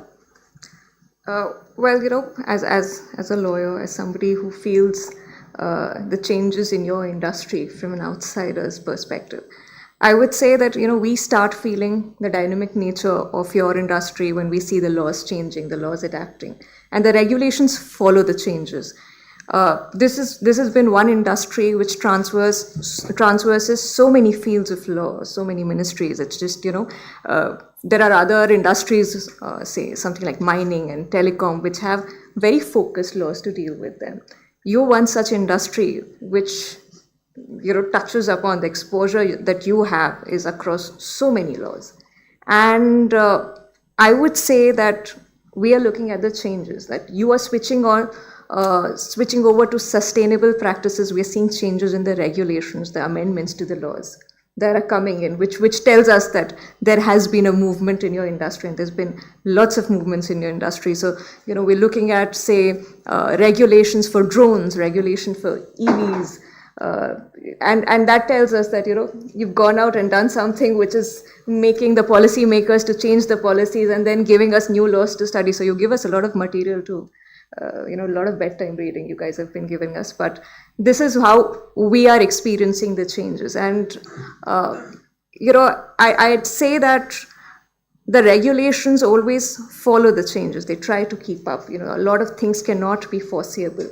And also, a letter of law per se might not be as effective until and unless it goes to a court and somebody decides how to interpret it. And I'd give you a mundane example. If FICCI says that you cannot eat in this room, that is the letter of law. But does that mean that you can't get food into this room? Does that mean water is also food? Can I not drink water into this room? What exactly is food? Can I get a chewing gum in this room? So things like that. So a letter of law might come into place, but it's not going until and unless it is tested, until and unless somebody tries interpreting it, tries applying it to real life situations. We wouldn't know whether they're good or bad laws. So at this point of time, the rate, the exponential growth that your sector is experiencing, legally we are trying to catch up, we're trying to keep up. And I think as things settle down, as the ends that you're trying to achieve, as and when they become more tangible, I think we'd be in a better position to say how we've fared in the legal industry. Yeah, thanks. So Anand, one simple question to you. So you said that, okay, you want to increase the fleet from 500 to 5,000. Best wishes for that. I think this is the need of the hour. So everybody should increase their fleet, especially which is running on alternate fuels. So what is your strategy for the next 10 years from this mobility standpoint, especially on the alternate fuel mobility, right? So today, can you give us some kind of a number, what percentage it will contribute to the entire fleet operations in India, and what do you see in the next decade or so, and how fast we would migrate towards alternate fuel, because that's the need of the hour, right? Today, India is driving with about 4 million vehicles on account of medium to heavy duty commercial vehicles, and all going well, we expect a growth to be almost double in the next 10 years. Now, when we are at 4 million vehicles today, we are emitting close to about 450 million tons of carbon dioxide today. And if we do nothing, which we can decide to do nothing, we can continue to run on diesel vehicles, we'll be at about 900 million tons of CO2 getting emitted. Now, for a simplest of example, we all see every year what happens in Delhi during the winters. I think last year people could even see India Gate from the road, which was a terrible situation. And this year summers, we've seen it all going to 50 degrees plus of temperature. So definitely this is the need of the hour, that we all need to think differently. We've taken a first step. We created an ecosystem. We have a sister concern company, Blue Energy Motors, which is manufacturing these vehicles, both LNG and way forward as EV vehicles. We in Greenline specifically have decided to go ahead and deploy these vehicles. India is a very large country. We've got a subsidiary company called Ultra Gas, which is going ahead and deploying pumps in India, so that the whole ecosystem can be created. And now, as the ecosystem has got created in the last 2 years, we are just trying to expand the whole thing. Every business, what we do, we have to ensure that we earn money. So we didn't go to the government and we didn't request that these incentivize it, because incentives also can last only for a short period of time. But we have shown that this is a sustainable model of vehicle running. Now, how we can scale it up. Scaling it up, if some benefits can be given, for example, if EV vehicles can be charged with renewable vehicles, and if renewable power of solar can be allowed wheeling banking by the central government and the state governments, it can actually make us go green. A diesel vehicle emits about 110 tons of carbon dioxide approximately, and if you can make it zero with renewable charging, you can really make a change. Recently, I just saw a Kashmir to Kanyakumari e-bus drive happening. If that can happen, I'm sure we can also look into trucks, also heavy duty trucks moving 40 ton, 50 ton payloads of cargo being moved. So if the oil bills can be reduced by the charging, the government can look into giving directly customers of ours. I mean, DP World could also look into it, that if the customers get a toll free in comparison to oil getting reduced for our country, sure, even the customers would be more enlightened that, okay, if my bill is not going up, I can change it into mass scale. That could really make a change. Otherwise, 5,000 vehicle, if I'm going ahead and deploying on a 4 million vehicle, I mean, the percentage can be really calculated, it's nothing. But what we are trying to show is that, yes, by at least deploying 5,000 odd vehicles, we are really proving the ground that every sector, whether we say e-commerce, whether we say steel movement, cement movement, we have deployed our vehicles practically in every segment, FMCG as well. And it's running successfully, thanks to all my customers once again, that they are all supportive. And now we are also requesting other logistics companies that let's partner with each other and let's try to deploy such vehicles. And but yes, in order to really make a change and make our country by 2030 go 30% reduction, make India a gas on gas based economy, and all short haul of EV vehicles being deployed of 150 kilometer range, it's definitely a task which as a community we all need to start thinking and working towards it. Yeah. Anand, again to you, what is stopping people to come into this particular space? Because are there any hurdles which you see? Because the increase in number of fleets is not catching up to the demand which is out there, right? So is there any perception that is stopping this growth? So one thing is financing. If the government can ask the bankers to start financing alternate fuels, because there is a skeptical thought. The risk management committees, they don't want to finance it so easily, naturally considering the risk, whether it will work, whether it will not work. So while people can do on their own till a limitation, if you really have to open the doors. With 4 million vehicle, if you see, majority owners are 5 or 10 vehicle owners. If 5 or 10 vehicle owners can get a good financing possibility to happen, surely they would start looking into it. A, B, some kind of when you talk about regulations, I mean, if India could also look into for developing a carbon credit market, if that could be ever spoken, I'm sure it will boost up people to go and participate, because everybody is here to earn an extra buck today, whether it is our customers, logistics companies, every person. Now, when we are doing this whole thing from a driver point of view, LNG as a vehicle, EV as a vehicle, you can't have anything as a takeaway from diesel. What do they earn? They earn 25,000 rupees as a salary, any diesel vehicle driver.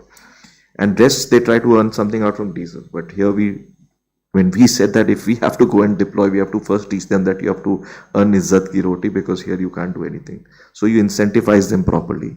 You incentivize them on a running of per kilometer, so that they can get you bring up green channels over here, which we've been requesting everyone. Now, if the government can help in tolls, alternate fuel vehicle to be run at a faster pace, because world over we see this, there are separate e-lanes that is there, the green lanes are there. Things on those sides, if that can be brought, those challenges can be mitigated, a more push can be done in order to bring about these vehicles on the ground more effectively, because the cost of these vehicles are very high. And if the operating cost is beneficial, the customers also would want to take a pie out of that.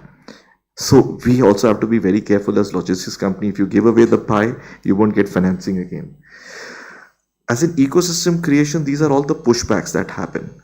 So that's why the development or deployment of these vehicles is slow. It's not that aggressive. It's not that fast. But yes, I'm sure with these challenges getting mitigated as everybody is feeling the heat of doing it, we sure look for a better future. Yeah, I fully agree with you, Anand. I think the pace should be really fast, and nowadays the sustainability practice is becoming a global phenomenon. So everywhere we're all talking about sustainable practices. Akansha, to you, you have operations in multiple countries and all that. So are there any key innovations which you have adopted in some other country which can be brought into Indian context, which would definitely improve the productivity of the entire ecosystem? So we have adopted a decarbonization approach based on science-based targets. In fact, we are one of the few companies that have validated SBTi goals in the sector. Our decarbonization journey at DP World cuts across the pillars of equipment electrification, low carbon fuels, process efficiency and digitization, and of course, more and more automation. When I talk about warehouses and the facilities that we have been acknowledged and awarded for our excellence in warehouse services by LEAPS. And we have already installed some of the leading, equipments across. That also includes our work on solar panel installation. We have also included things like rainwater harvesting structures. We have a water stewardship program already in place at all our warehouses, making it foolproof on sustainability parameters.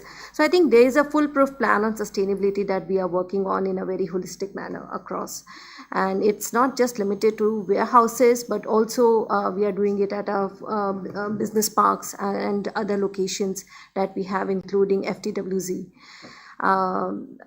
In addition to this, our carbon emission calculator, which I think is actually changing the entire narrative, which I just spoke about, it is giving an access of data-driven practice directly to customers to basically take informed decisions on which mode to select.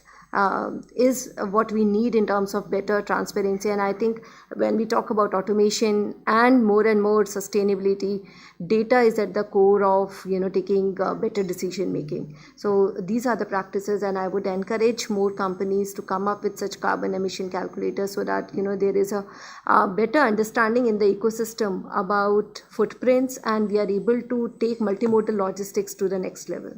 Yeah, definitely. I think a lot of these innovations should be implemented in Indian context, I think by various stakeholders here in India as well. So Megha, I see a lot of initiatives from the government has been very useful for this entire ecosystem, especially from the e-com and your platform. So currently, what are the hurdles which you feel is stopping many to really be part of this particular platform? Is there anything, or we have to do a lot to really market this particular platform being used by many stakeholders around? Yeah. So what is happening, I would just talk about the scale, having been 2 years into the ecosystem. So when we started this 2 years back, there was nothing existing in terms of what we will develop in terms of open source protocols. So the idea was to, as government has developed many this public infrastructures, digital public, we call it as DPIs, like for example UPI and Aadhaar. The idea was to develop an open source infrastructure which can actually help connecting the buyers and the sellers, as just mentioned earlier. So it's a form of APIs, basically a combination of few APIs which will actually help in connecting, and then make it a generic so that anybody can come and onboard, and maybe in future how we think it as a plug-in kind of thing where someone can just plug into the API and can start doing business. So the idea was to make it for the smaller SMEs and SMEs so that they can actually sell their items first of all nationally and then internationally. That's the whole idea was, because you will think of venturing into exports also going forward. But the adoption part, as you rightly mentioned, what are the hurdles is basically, first of all, the open source technology itself is not very imbibed into the entire ecosystem, first of all. And when people understand the API ecosystem, it looks little complex to them. And how we are evolving currently, we are trying to develop those adapters and plugins so that anyone can come and join the network at a maybe a 2-day kind of thing or 1-day kind of thing. And if we talk about the scale, we are doing a lot of, I will specifically talk only about the logistics. So till April, we developed the entire infrastructure, and we had some We were doing some 24,000 orders per day in 24,000 orders per month in the month of April, and today as we stand we are doing some 75 orders per day. So it's going to some 16-17 lakhs per month. So that's the scale that has happened in past few months, and we are evolving the entire ecosystem. And hurdle is to, because it's a community development, so we have to bring the entire ecosystem together. If they agree to a certain framework, we are developing policies and governance around it. And if I talk about logistics specifically, it will look like an aggregator to someone, wherein nobody has to come and develop the things on their own. And towards it will look like a more sustainable kind of solution to the ecosystem, so that people can focus entirely on business rather than setting up their entire logistics segment on their own. That's how we look at from a logistics standpoint. So from in terms of time saving, let's say I want to get into your platform, and rightly you said that okay, you can focus on your business, but you can use this open source platform. Right. So do you have any kind of a statistics as to how many players have benefited out of it, Yes. and what is the kind of savings? Because that will benefit to this particular group also. Right. They can also hook onto your platform to get those benefits. Yeah, so for example, I was mentioning to Professor Raghu also just before this. So there are like some 25-30, it's a B2B integration initially. So for the B2B integration, some 30-35 players have already joined who are combined together doing these 70-75 orders per day. And who is actually benefiting out of this is because, let's say I'm a D2C brand or a smaller brand, I'm starting my business today. My core capability is to manufacture and make my own product and beautify their product and sell it. I do not have other capacities in terms of where the discovery of my product will happen, where it will be visible to the entire ecosystem. Today, before this, what exists in the market was like I can show my product on some few marketplaces, and that's all. If they do not have the reach to the rural areas or to the entire ecosystem, then I cannot sell my product. So I think we have worked with a lot of social sectors, especially farmer produce organizations and these Mandeshi foundations and everyone. And if I talk about one or few cases, so few women who were actually doing a business of some 10,000 per month kind of thing, they are doing some 3.5 to 4 lakh revenue business, and I mean they've been quoted in many newspapers till now, and I think a book is also going to be written about them. So these kind of entrepreneurs who are present at the smaller rural areas, they are getting benefit out of it. Second, specifically about the farmer produce organizations, what we have done is lots of like Bill Gates Foundation and everyone have funded them to build this entire infrastructure at their place, and then what we are helping them is giving the demand. They have the product, they can sell it, but giving them the demand. And also going forward, we are trying to build a warehousing kind of solution also for them, wherein they can store their items together, and from there only it can be picked, packed and dispatched, something like that. Yeah. So I think we've been hearing a lot of initiatives, innovations happening in various segments of the warehousing and logistics, and it involves a lot of stakeholders to it. And regulations is the key. I don't know whether we have a solid regulation which would really push for sustainable practices and its implementation. So Abhi sir, I just wanted to understand from you what is the current status of regulations from a legal perspective, and also what are the type of cases, I know it's confidential, but type of cases which you are witnessing, because you have a not a conflict, but various stakeholders are coming in, and priorities are also important. One is on infrastructure, technology prioritization, now sustainability prioritization. So a lot of stakeholders coming in, obviously there will be a lot of conflicts. So what kind of cases you are currently witnessing in this space? So there are the traditional ones. There's their exposure to the traditional laws like environmental laws, land acquisition laws, the carriage laws that we have, labor laws, corporate compliances. So, like I said, you've gone through so many regulations, so many fields of law that you cover. Apart from that, when you talk about sustainability, the new things that we are looking at is, everybody is going for digitization. So that's where data privacy strikes you. Everybody is getting on to new practices of of transportation by roads, and that's where the new laws of the NHAI has been coming up with new regulations, new toll regulations. There are new regulations as to how you can get into a dispute, how you can avoid a dispute. So all these things have been, and I don't mean to discourage anyone from getting into a sustainable practice. It is a long-term investment. It is required need of the hour. It's a great thing, but I think what needs to be looked into is that, you know, when you foray into something, a new practice, and you meet with the regulations, it's a good thing. That means somebody's already been there, somebody's looked at it, and the teething issues have been resolved, and somebody's identified issues in that field. So it's not a bad thing to meet up with the regulations, but at this point of time, we're looking at so many disputes on the compliance side. We're looking at so many problems on the compliance side, because you forayed into something, it's not a diligence that was performed because it's a new law. It's just come up. It's just come up last month, last week, yesterday. And we did not, our clients obviously did not see the reason of, when they started with this plan to foray into a sustainable practice, they did not foresee something coming in. So they did not really apportion funds for it, investments for it.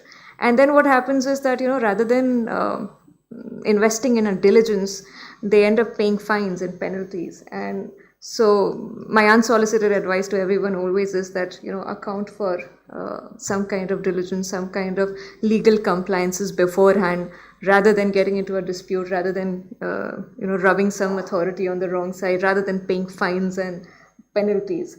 So we are yet to see a unified court, but it has been in the pipeline, it has been in the works, and we will see it someday, so that all our carriage laws can be at one place, all the environmental compliances which are required by some logistic warehousing company can be in one place, and we can just sit with it and tick boxes. But till then, I think we'd have to do the longer exercises, just have a diligence, just make our own checklists and tick it off, and get it customized to the nature of work that we are doing. So, you want to go for a solar panel, sure, look at the electricity laws of the country, of the state, of the district that you're trying to do this in. You want to introduce EV, sure, look at the regulations. Bring in drones, sure, look at the regulations. You want to go, you've identified a place, identified a state for your operations, then it's very important that you also look at the local laws. So I think that's where we stand. It is still a little scattered at this point of time. And I can understand that from your point of work, this just sounds like costs and expenses which are very difficult to account for, very difficult to write it on paper, or how much is the budget for all these legal compliances. But till we get to a unified point, I think it's best to keep a buffer and some and account for the kind of compliances till we get somewhere. I think the regulations, the current status is all bits and pieces, right? So I think we need to have a kind of a unified approach. That also brings to a point very, very important. So what is that we expect government to do? Government has done already a lot of these things which you are talking about. Is there any specific ask from each one of you to government on, maybe it could be on incentives which you are talking about, but you also mentioned that you don't help much, right? So it could be incentives, or it could be something else, or any kind of a law which can promote, or which can incentivize somebody who wants to get into the sustainable mode of operations. So anybody can go first. Maybe 1 or 2 points, so that we can sum up. Probably Vicky can take those points. When we interact with the government, we can also represent that. Very quickly on deployment of alternate fuels, if there's a negative payload, if something can be looked in from these vehicles point of view, to change the payload tonnage point of view, 55 ton GCW, if it could be made to 60, I think it could give a good push. Second, make it ease of financing. We are talking about ease of doing business. If ease of financing for alternate fuels can be done. Third, if on account of a carbon market can be created. So these are not direct incentives going, but indirectly boosting up the entire ecosystem in driving towards this. And fourth, make wheeling and banking easy for renewable power to be moved across the country, so that when we deploy EV vehicle, make it more sustainable, and it's a green country that we can really build up and make it more economical. Thank you. Perfect. Green country is the one which we need to aim for. Anyone else? Akansha, yeah, please. If I could answer this question in three ways. So one is, certification and frameworks. I think if there could be more India-specific frameworks to warehouses in particular, I think that would really help. Say, for example, in aligned to LED framework or anything that which fits into the context of India, considering the challenges that we have across the value chain. That's one. Second is with context to policies, like how Abhisar was mentioning, we as a sector cuts across so many regulations and ministries, and if there could be one dedicated policy with respect to warehouses, I think that would reinforce the messaging much more clearly to the industry and would make a lot of ambiguous things clearer.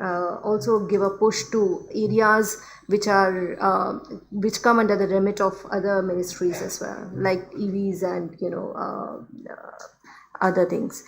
And the third is incentives and more subsidization for green and sustainable practices at the warehousing level. So these are the three things I would like to highlight. Yeah, thank you. Megha? Yeah, so other than what Anand has mentioned about the ease of financing specifically, what we see today, there are a lot of companies also mention that they have done a lot in sustainability, but there is no traceability that actually happens. So I would say the government, we are also trying to do from a tech perspective that how to give visibility and traceability perspective for that, so that comes out in the public and it becomes a reference for anyone to replicate also. I think that is the main first thing. And second, I would say the companies are doing a lot about the awareness part, but I think it's still missing. We still talk about a lot of all frameworks, ESG and everything, but I think half of the lot in our companies itself are not aware what exactly it means. So that's what I have experienced myself, and that's, I think we can as corporates we can do a lot on awareness, but I think what government can do is much at a much larger scale. Yeah, this way. I think unified carriage laws, because the carriage laws as they stand right now, they do not cover a multimodal structure, and they don't have that idea in mind. So probably a unified carriage laws, and what Akansha said, I agree that we need standards which are more India specific, more unified, more spelled out. So probably better metrology laws which are sector specific at this point of time. Yeah, excellent. Just one more point, very quickly to add. Today I'm sitting with all my panel colleagues as ladies. So something on account of women driving can also be looked into logistics sector for all short haul EVs. EVs don't come with gears. It's easier to drive, as we all know. Bombay, Pune, there are a lot of locations can be done.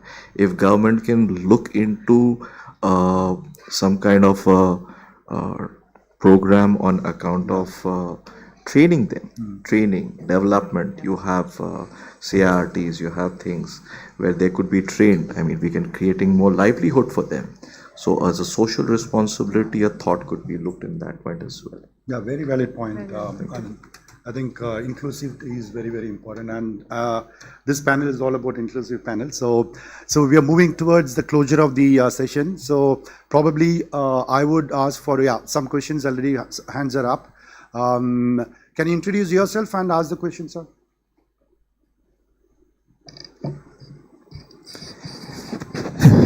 Hello, I am Manjul, and I have two questions. One question is to Abhisha, do you think new BNS has any provision for this sector, logistics and warehousing? And my second question is to Megha, do you think ONDC is eating out pie of eCart and Amazon? And as a speculation said, ONDC is going to be the next UPI in this sector. And can you tell me the performance on Nama Yatri vis-a-vis Ola and Uber? Thank you. So my first boss told me that if you do something well, don't do it for free. No, but that said, that no, nothing specific as at this point of time. Let me, at a macro level, I can say that no, not specifically, but yes, there is going to be a general application for sure.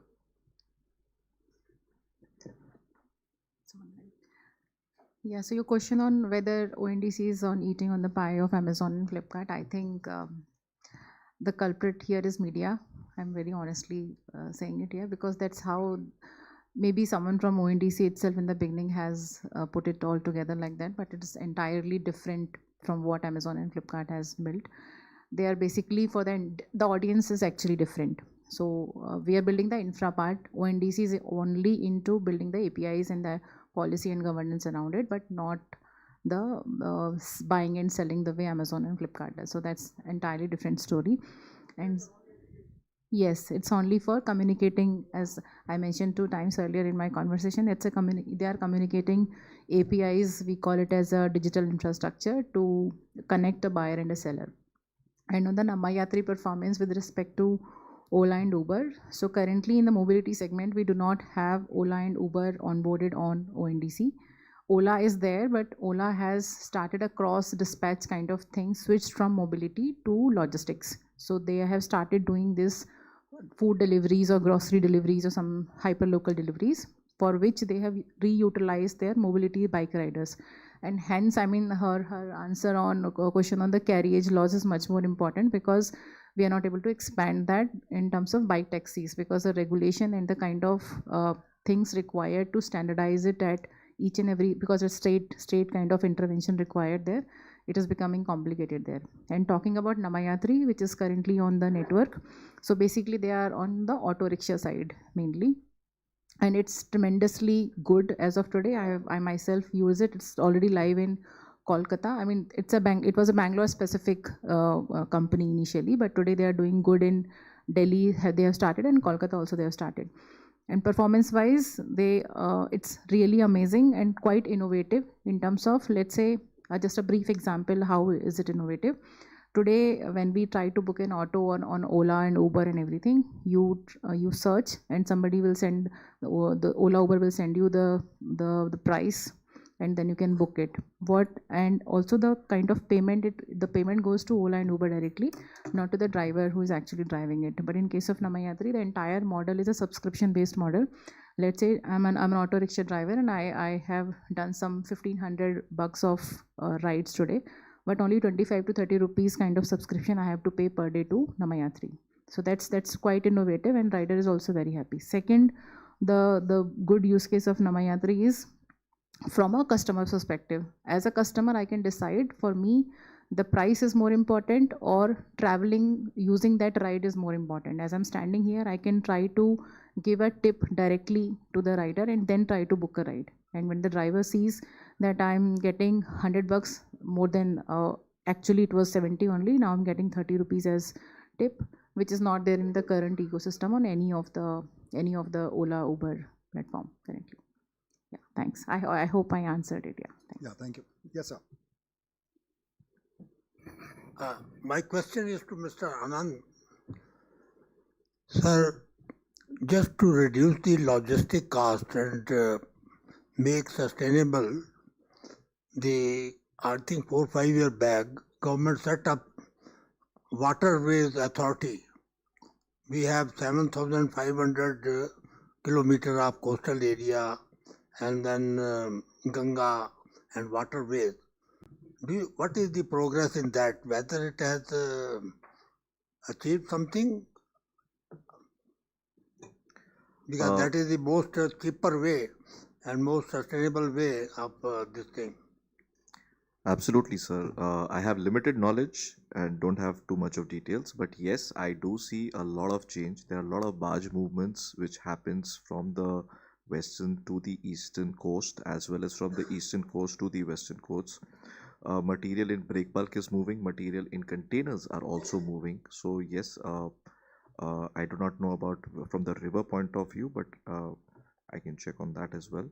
But yes, the answer is there has been a lot of movements in the waterways, and that is progressing again and again. In fact, rails and waterways is something which all corporates are looking in, moving a material from west to east, west to south, as well as north to south specifically, and east-west corridors as well. So a lot of changes are happening and a lot of movements are happening over there. Yeah, thank you. Gentleman on the front.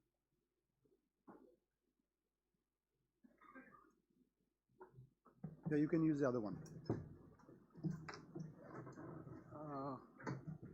My question is to Anand, that we discuss on the hurdles that we are facing to adopting the greener fuel. So, is there any that are major two kind of hurdles? That one is the cost of EV vehicle, which is I think more than a double of the diesel IC engine, and second is the currently the charging infra enrouted is not a proper manner. So this is also costing that resisting the adoption of greener fuel, as well as second thing, if you are investing so if you as far as a logistic service provider, if you are investing a 1 CR or 1.5 CR initial as a capex, and neither shipper or nor customer will give you the additional amount of freight rates, so how you can able to cope up these kind of challenges? Very good thought, sir. I agree completely with you. Capital cost is extremely high in comparison to a diesel vehicle. But let me share with you, every corporate has a mission to decarbonize. Every corporate wants to reduce scope 3 emission levels. So first of all, we as logistics companies should not discount ourselves, is my request. Another suggestion what I could share is, please look forward for a long-term contracts. Currently in logistics companies, we don't get long-term contracts. Usually we don't. But if we do long-term contracts, whoever wants to finance these vehicles can also look into it, because the risk management committee can also look into it appropriately. Lastly, I just said earlier as well, and lastly I'll again say that our mission is to decarbonize road logistics at no extra cost of diesel. If we do that, the TCO benefits is there in order to get our EMIs well covered like in diesel vehicles, and if a green channel and all is provided by the customer, by the government, there is a clear win-win subject. And that's why we approach the government that when we deploy EVs, every customer wants to say, so if today DB World is a huge company, and Akanksha, you can share with me, if I go and request that can we deploy 100 vehicles, she'll say what is in it for us. And as my panelist said, there is no free ride. No free suggestions by any lawyer you will get, no free ride by any customer that you'll get. Everybody would want a pound of flesh, but it depends on us. We may go slow, but we better go steady. If we try to push too hard, there are a lot of pitfalls, and we all will become into a problem as logistics companies. So request is, maybe we deploy less numbers and gradually go, but this is a need of everyone, whether the government, whether the community, whether the customer, whether logistics company, and this has to go forward. Pumps are getting created. When we started 2 years ago, there was one pump. Today, as I speak with you, I can say there are already 25 pumps running in the country, and by March we expect it to go to 50. EV charging is not there, but it is going to happen. There's a swift change which is going to happen. It's not that the government is not pushing. The government is also pushing very hard and working very hard to get all these things done. And so we also have to have our open mind. We also have to look it differently. We also have to work towards it. Rather than asking incentives and everything, we do our TCO calculations properly. And wherever it makes sense, we should start deploying it slowly but steadily.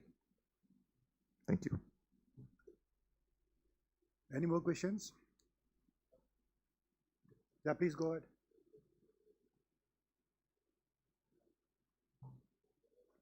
The red one. Okay. I'm audible? Yeah. Okay. So my question is to Mr. Anand. Sir, I understand that the sustainable development is definitely need of the hour.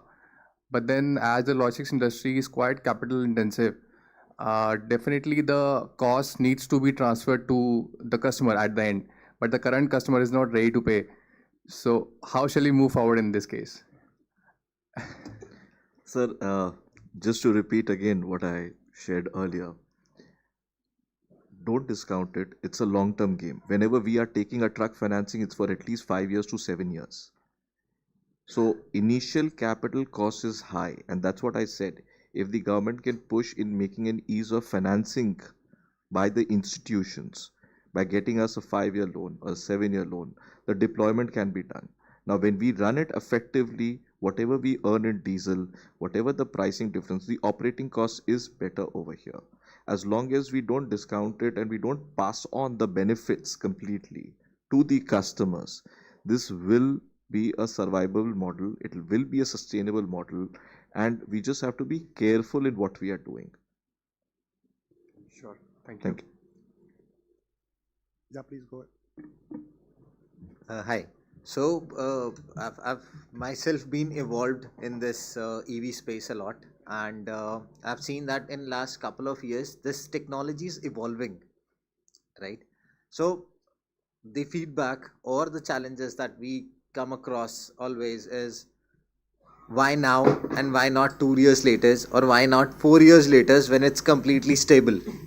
So earlier we used to have heating issues or all those things and EVs, then the liquid coolant kicked in, now something else is kicking in. So every 6 months we see that something new is coming up, and hence obviously the older vehicles or the older generations do not perform to the expectations.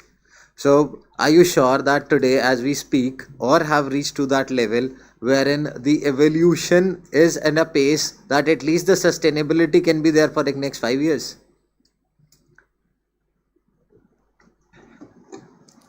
Sir, you rightly said we are all evolving and technologies will be evolving.